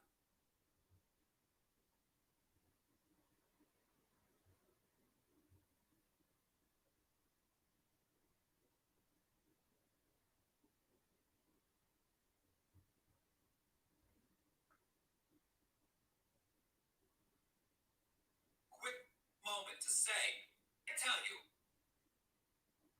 and De Niro said in Goodfellas, what did I tell you? Rashawn White.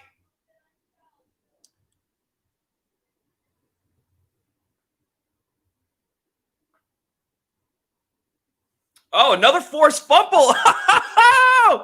And Antoine Winfield Jr. recovers it.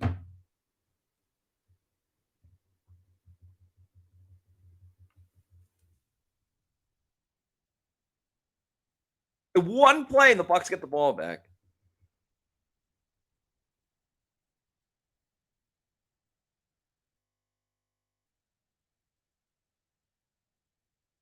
Ah, man, when is it trash time? Not yet. I think if they score here, it'll be trash time.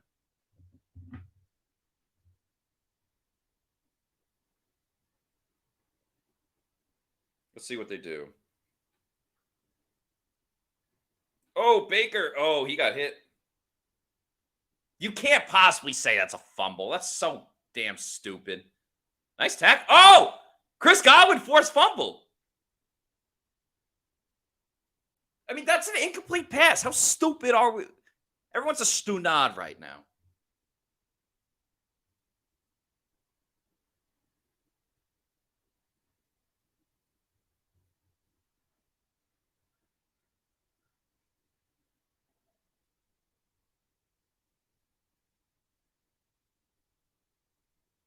I mean, come on.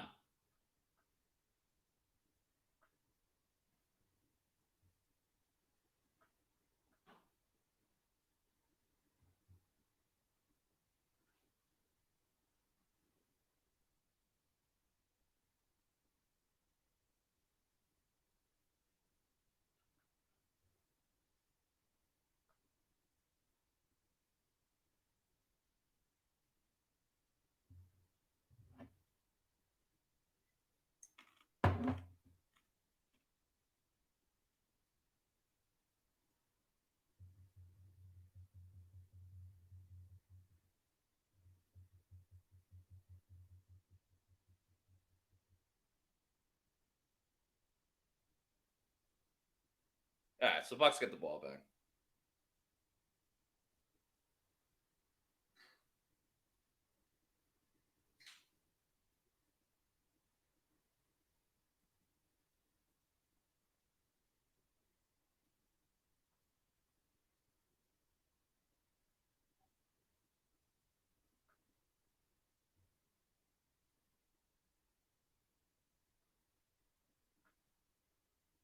Santa tree gift. Okay. Sorry, just posting something.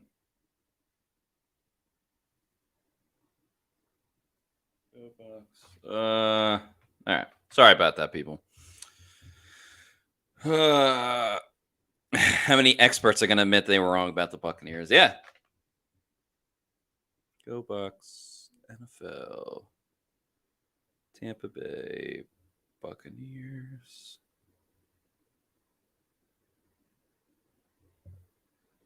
NFL news. Bucs news. Bucs football. Buccaneers. Trustin with the $1.99 super chat says, need 5 yards for Godwin for 1,900. That would be so sick. Bucs news, Bucs football, Buccaneers. Buccaneers. Football. All right. Evans makes the catch. I'll probably just kick the field goal. Maybe they'll go for it. Buccaneers football. Okay. Tag people.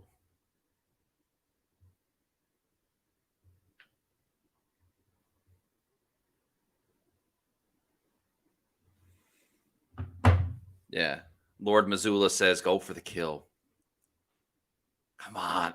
Yeah. Throw it to Chris Godwin. That would be the best. Go for it. They faked the handoff. He had Kate Otten. Baker, do something. Throwing it across the field. Oh, he was looking for Godwin. Damn.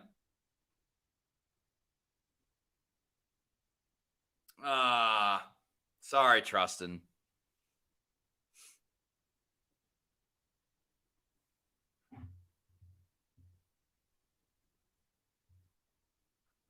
Middle of doing the Pewter GameDay stream, but I gotta stop for a quick moment to say, what did I tell you?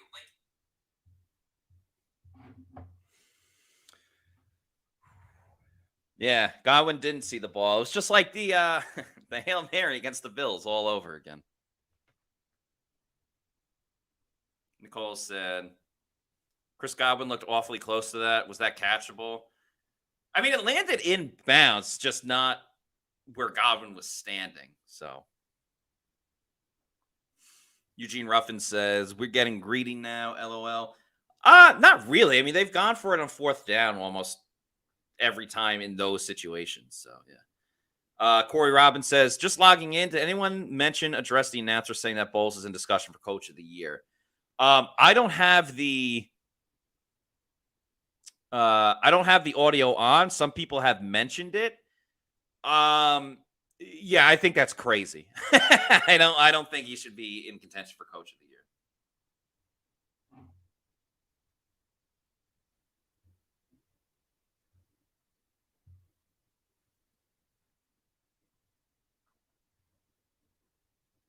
But, I mean, that doesn't mean that Todd Bowles shouldn't deserve credit for this turnaround, keeping the team together. I just don't think he should be Coach of the Year.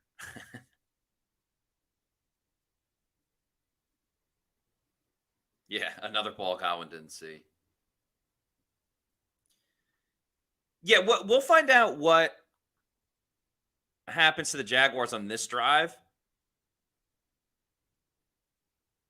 But I would think, because there's 9 minutes left in the game?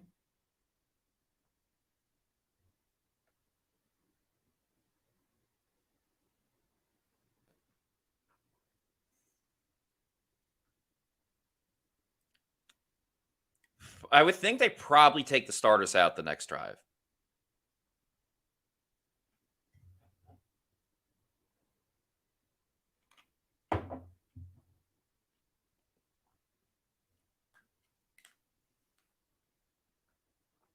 Who knows? Maybe the Bucs just get another turnover. What are they at now? 4 turnovers? Yeah, the Devin White pick. You had the Winfield pick. The Yaya forced fumble. Or the Yaya. Yeah. Then 2 forced fumbles.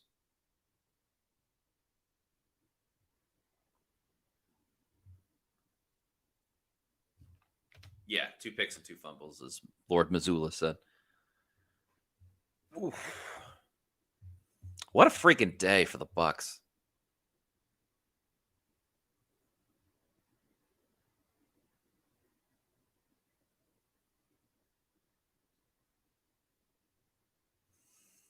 Beathard cannot avoid the blitz. Devin White with the sack. Get live.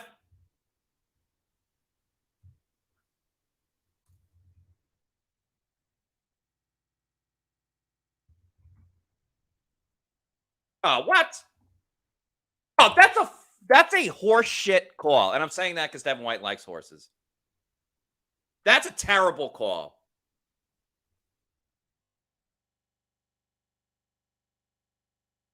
That's awful. Are you kidding me?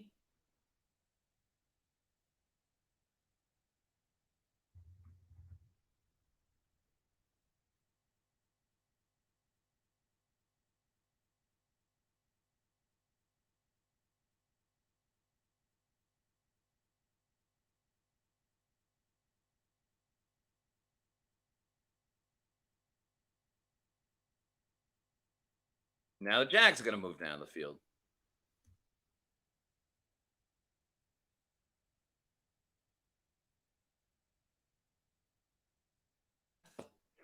That's a horrible call.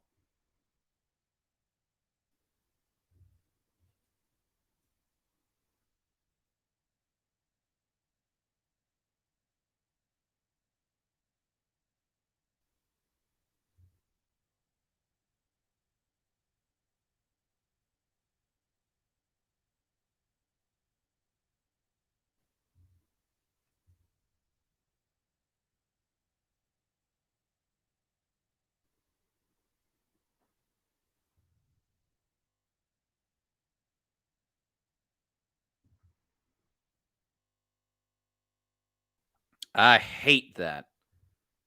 She completely changed the drive. Look, now that 25, the Bucs are going to have to keep their starters in. Freaking refs, man.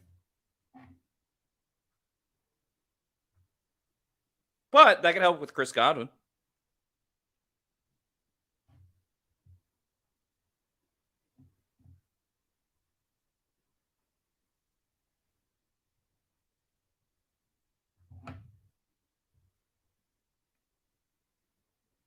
Look at that. Wide open.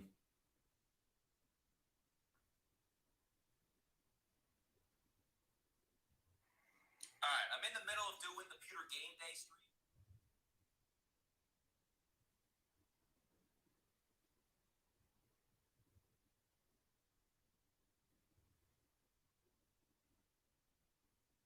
Oh, Devin White almost came down with another pick. Oh, man.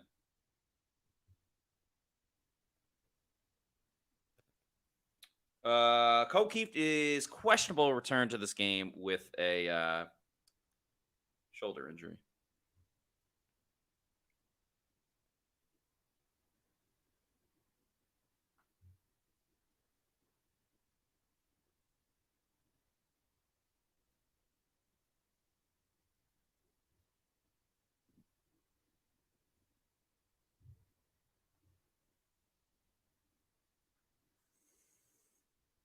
Beathard's going to scramble, looking, throws across the field, out of bounds.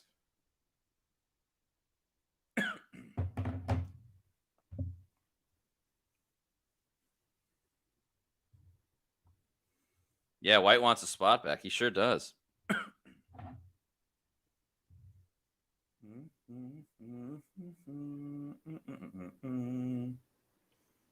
Giddy up, giddy up, giddy up. Let's go. Something the snow. Giddy up, giddy up, giddy up. Let's go.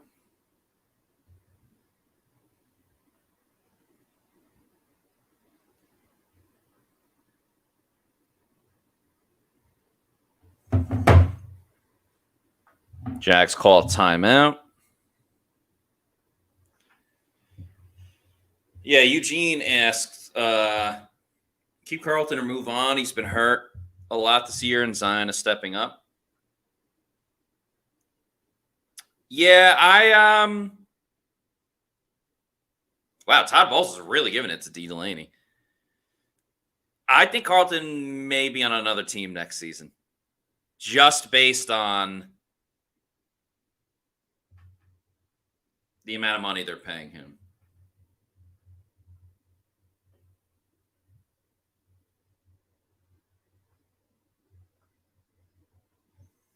Okay, 3rd and goal for Jacksonville.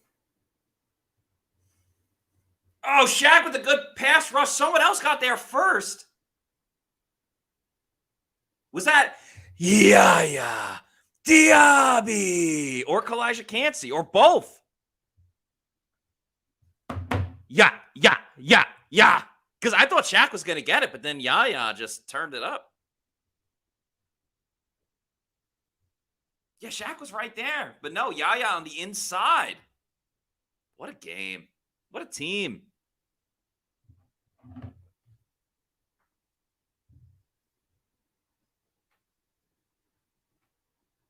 Okay, 4th and goal. Shaq's got to snap the ball. Looking for the end zone. Oh, Zion. You got to pick that, dude. It's 4th down, so whatever. Got to pick that. That's okay. Gives the Bucs better. Well, I guess it would have been a touchback. Whatever. Oh, Antoine Winfield Jr. is being evaluated for a concussion. That is very important.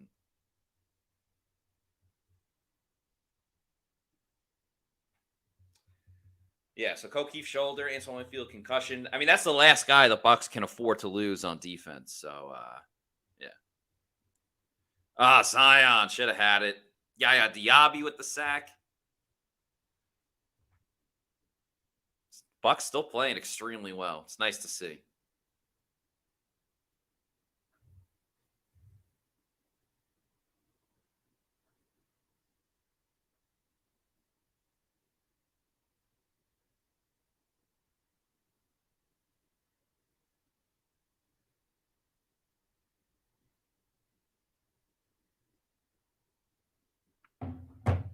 I mean, I don't think Zion is taking that to the house. The receiver was right there. His momentum was taking him out of bounds. You're telling me he tiptoes his way to stay on the sideline? I don't necessarily think so. Pick six is still playable if the Bucs either punt pretty quickly or score pretty quickly.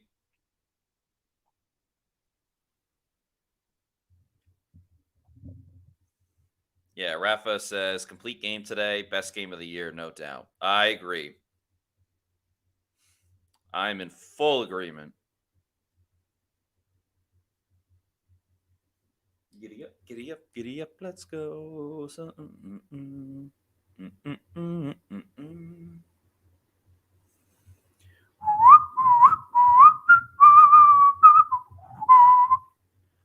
Corey Robbins says, seems like Devin has been playing most all the snaps.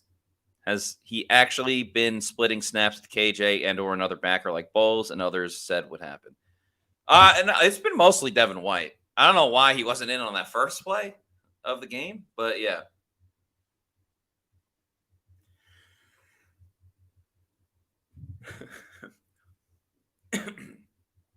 Frank G says, I want to see Trask take 3 kneel downs. I demand Trask. Paul Bowen says, Merry Christmas to the Bucs. Yeah. Merry Christmas to you, Paul. And then a different Paul, aka Florida Dream. Oh my God, was that what's his name? I think it was. Yeah. The fan they just showed with the hat. His name's Scott. He's a big fan of Pewter Report. Not Scott Reynolds. Yeah, Scott. I think his last name starts with a K. Anyway, that's great for him.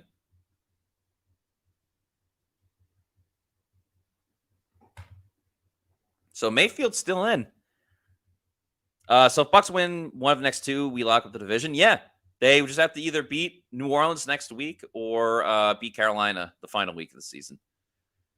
Baker dancing around. Oh, he breaks a couple of tackles, but eventually gets sacked by Trayvon Walker. Yeah, might be that time to get Baker out of the game.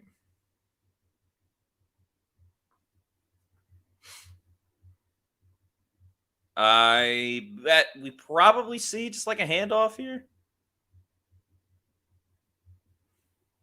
All right. Dolphins are beating the Cowboys 19-10. Yeah, it's 3rd and 22. Under 7 minutes to go. I say you run it here. Then you have Kyle Trask play.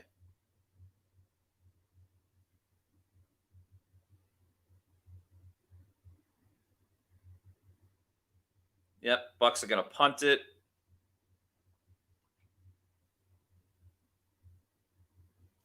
Baker's got a cool ass chain on. I feel so bad for Trustin. Just a reminder again to everybody, we are going to have the Pewter post-game show, myself and Scott Reynolds. It will be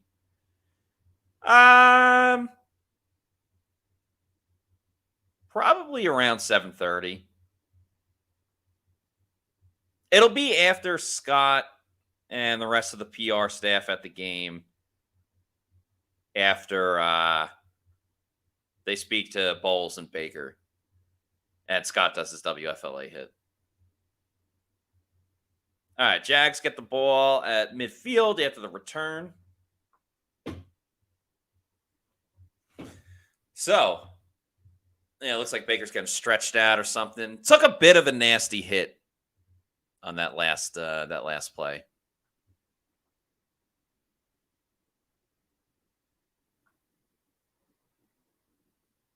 I still am not over that roughing the passer penalty on Devin White. That was not a penalty. Jags have good field position, but, they're running out of time. They're down 24 points with 5:45 to go. Bethard looking down the field's caught. Good for a first down.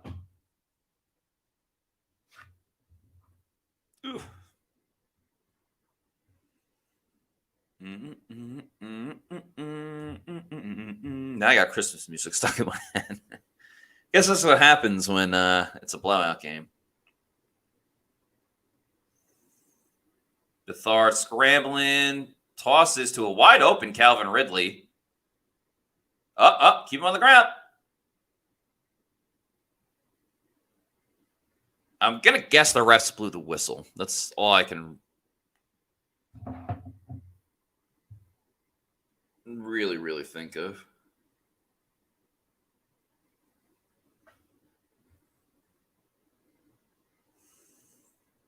Damn, 17's been putting in that work today. Yeah, let's see. Ridley, 89 yards. Ingram, 89 yards. Ingram, 96 after that play. Yeah, I mean, Ingram has the most receiving yards out of anyone in the game. It also does not feel like the Bucs have. I mean, some of these are Baker scrambles, but the Bucs have had 29 rushing attempts. That doesn't feel like that happened. Bethard looking to run. He's going to get the first down and jogs out of bounds. 4:48 to go.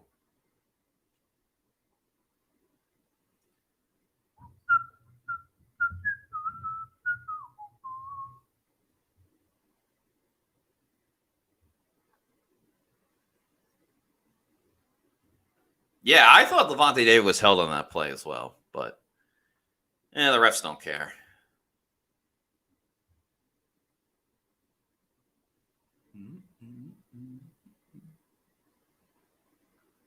Bethard thrown towards the end zone. They're definitely going to throw a flag. No flag. All right. Good for you, Zion.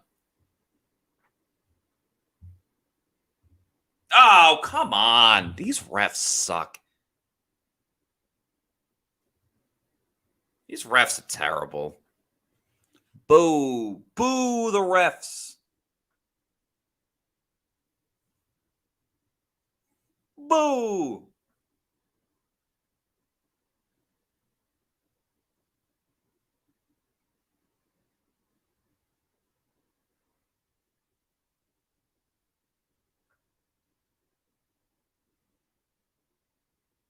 Refs in general are terrible.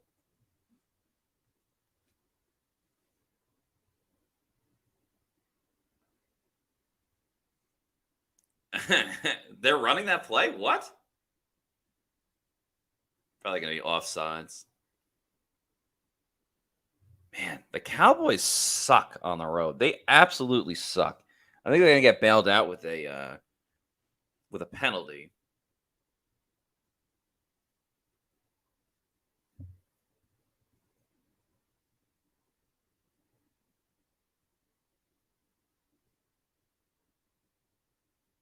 Vita Vejo is offsides.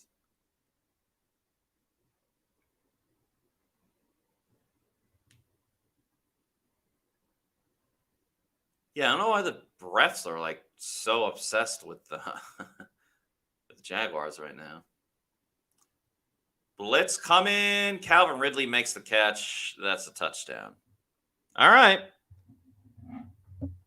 Jags kind of making it a game.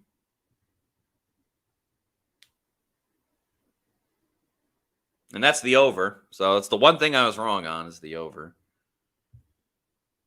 Jags will go for 2 again. Which if they get that, then it's a little more dicey because the Bucs, because if they score again and got the 2, that would make it a 1-possession game.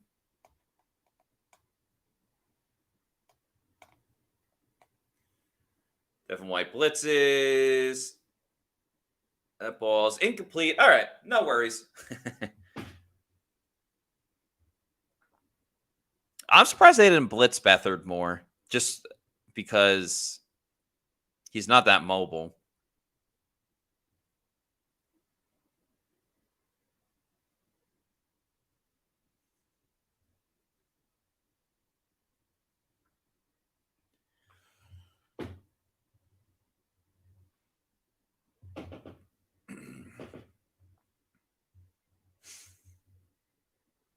Wow, Detroit might move ahead of Dallas if Dallas doesn't win. Come on. Oh, Dak. God, Cowboys stink. I'm done picking the Cowboys in games. They are horrible.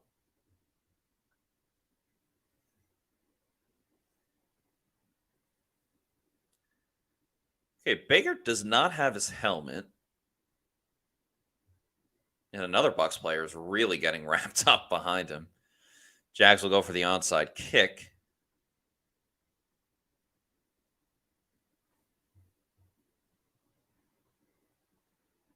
David Moore didn't even wait for it to go 10 yards, but that's all right.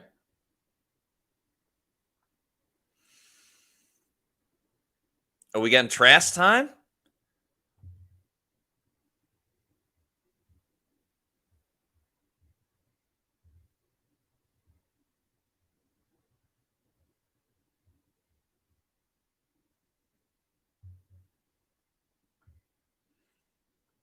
Come on, show us who's in.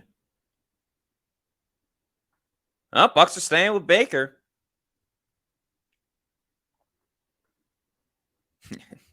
John Wolford time. Yeah, I don't love having Baker in the game. But what do I know? All right, I guess O'Keefe is okay enough to keep playing.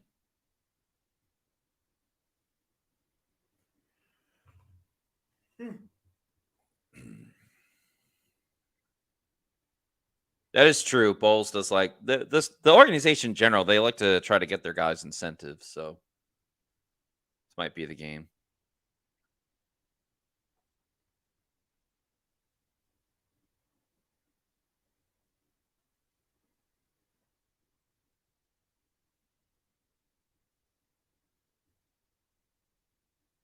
Ooh, Cody Mount just tripped. Ah, that sucks.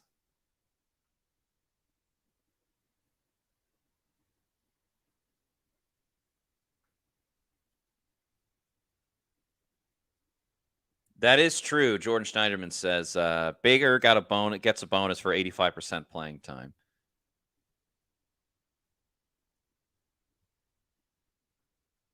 Jags call a timeout. I was like, why is Baker walking over to the sideline on before third down? Yeah, school was lined up as an extra.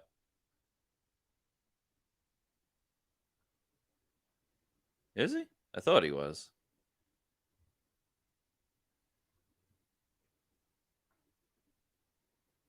Yeah, school was just a extra. Like he was technically lined up at tight end. Baker's gonna throw. Come on, throw to Chris Godwin. Godwin makes the catch. Trustin's gonna get that 1900. Let's go. Oh, congrats to Trustin. Trustin hit a 9-leg parlay to get over. To get 1900. He just needed 5 yards. He caught it there. Oh, let's go. Shout out to Trustin. Very happy for you, my dude. Yeah, this was his bet. He had Bucs money line, Mike Evans and Rachaad White touchdowns, Baker over on his passing yards and over 1.5 touchdowns. Rachaad White over 25 receiving yards. Mike Evans over 66.5 receiving yards. Chris Godwin over 56.5 receiving yards, and Rachaad White over 3.5 catches. So he got that with the Chris Godwin reception. Congratulations, Trustin. You're one of our best fans at Pewter Report, and now you are $1,900 richer. So congratulations. I am thrilled for you. I'm so happy for you. As Gabriel Perales puts the dollar signs up. Jesse Presto says that is awesome.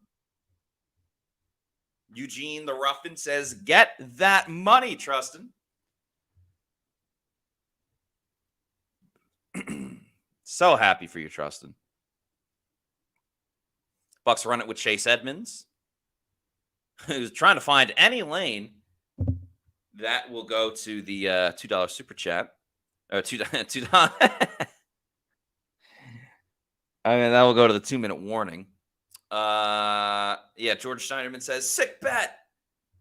Will the Brewer puts up, woohoo!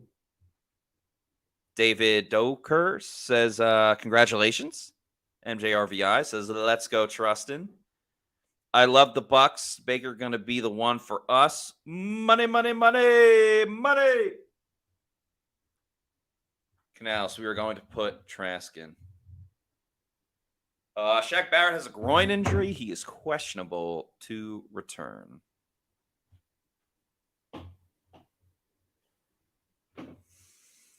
Man, oh man. Rob has the money symbol. Scotty J says, I put $1,000 at 1,400 to 1 on the Bucs winning the division at the beginning of the year. Let's go. That is awesome. Hope you get that, Scotty J. They'll get it with a win today. And of course, if they can win next week or in week 18. Trust it. We were just talking about you, man. Don't know if you're still on the stream. Congrats, Trustin. Thanks for the $1.99 super chat. It says, Matt, we did it. Let's go, Godwin. Yeah, we are all so hyped for you. Very, very happy that Trustin got that 1,900. You're the best, Trustin. Congratulations and Merry Christmas. Lord Missoula with the clapping emojis. Jan Rogers says, the division run through us. It does. Bucs control their own destiny. Paul, a.k.a. Florida Dreamhouse, says, congratulations, Trustin. Paul wants some money today with the player props. Demon Murphy says, one more win after this one for my 3,500. Let's go. Paul, a.k.a. Florida Dreamhouse, says, what a Christmas. What is the Evans stat you guys are talking about? Yeah, I'm not 100% sure. I think, yeah, I'm not sure. But If anyone wants to put that in the comments, that'd be cool.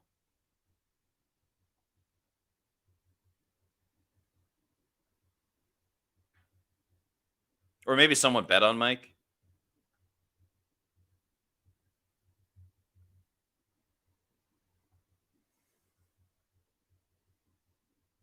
We control our own destiny.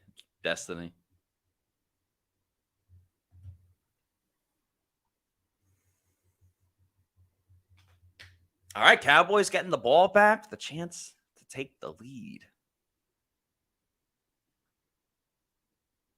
3rd and 7. Why is Baker throwing? And it's caught by Chris Godwin.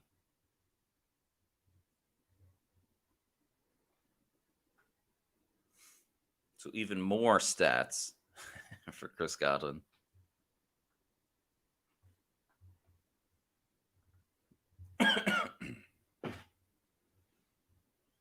Inoki in 7 says, Bucs finally beat a team with a winning record, LOL. Scotty J says, yeah, if we win next week, I'll be stoked to beat the Aints, win the conference, and put 14,000 in the bank. Holy smokes. Scotty J, that is fantastic. I hope you buy yourself something nice with those winnings. Freddie let's try that again. Freddie Rothwell says, that's what's up, Shaggy. Sure bet. Got to get Godwin 1,000 yards. Godwin close to 1,000. Yeah, I mean, he's got 2 more games to get it. Scotty J said he's going to buy Celsius. I love that. Daniel Gomez says, wishing you all Merry Christmas. Hope the Bucs win all their games, including the playoffs. Thank you, Daniel. Merry Christmas to you as well. All right. Bucs are in victory formation. Victory, as Johnny Drama would once say. So I'll say this one more time. We will have the Pewter post-game show coming up in a little bit. Make sure you follow our social medias at Pewter Report, and we'll let you guys know when we're going live. Myself, Scott Reynolds, live from Raymond James Stadium. Bucs win 30-12. They cover the 3-point spread. They go to 8-7 on the season. They beat a winning team. The Bucs are in first place. Everyone else is looking up at them in the NFC South. So the Bucs are in first place and can clinch the division next week by beating the New Orleans Saints. Guys, I cannot thank you all enough for joining me this evening. Merry Christmas to everybody. Have a great rest of your Christmas Eve. Hope you enjoy Christmas tomorrow. I'll probably be tweeting out my bets for tomorrow's games, both NFL and the NBA as well. We'll have the Pewter post-game show coming on in a little bit. But thank you guys so much. Love all of you. And Merry Christmas. Peace out.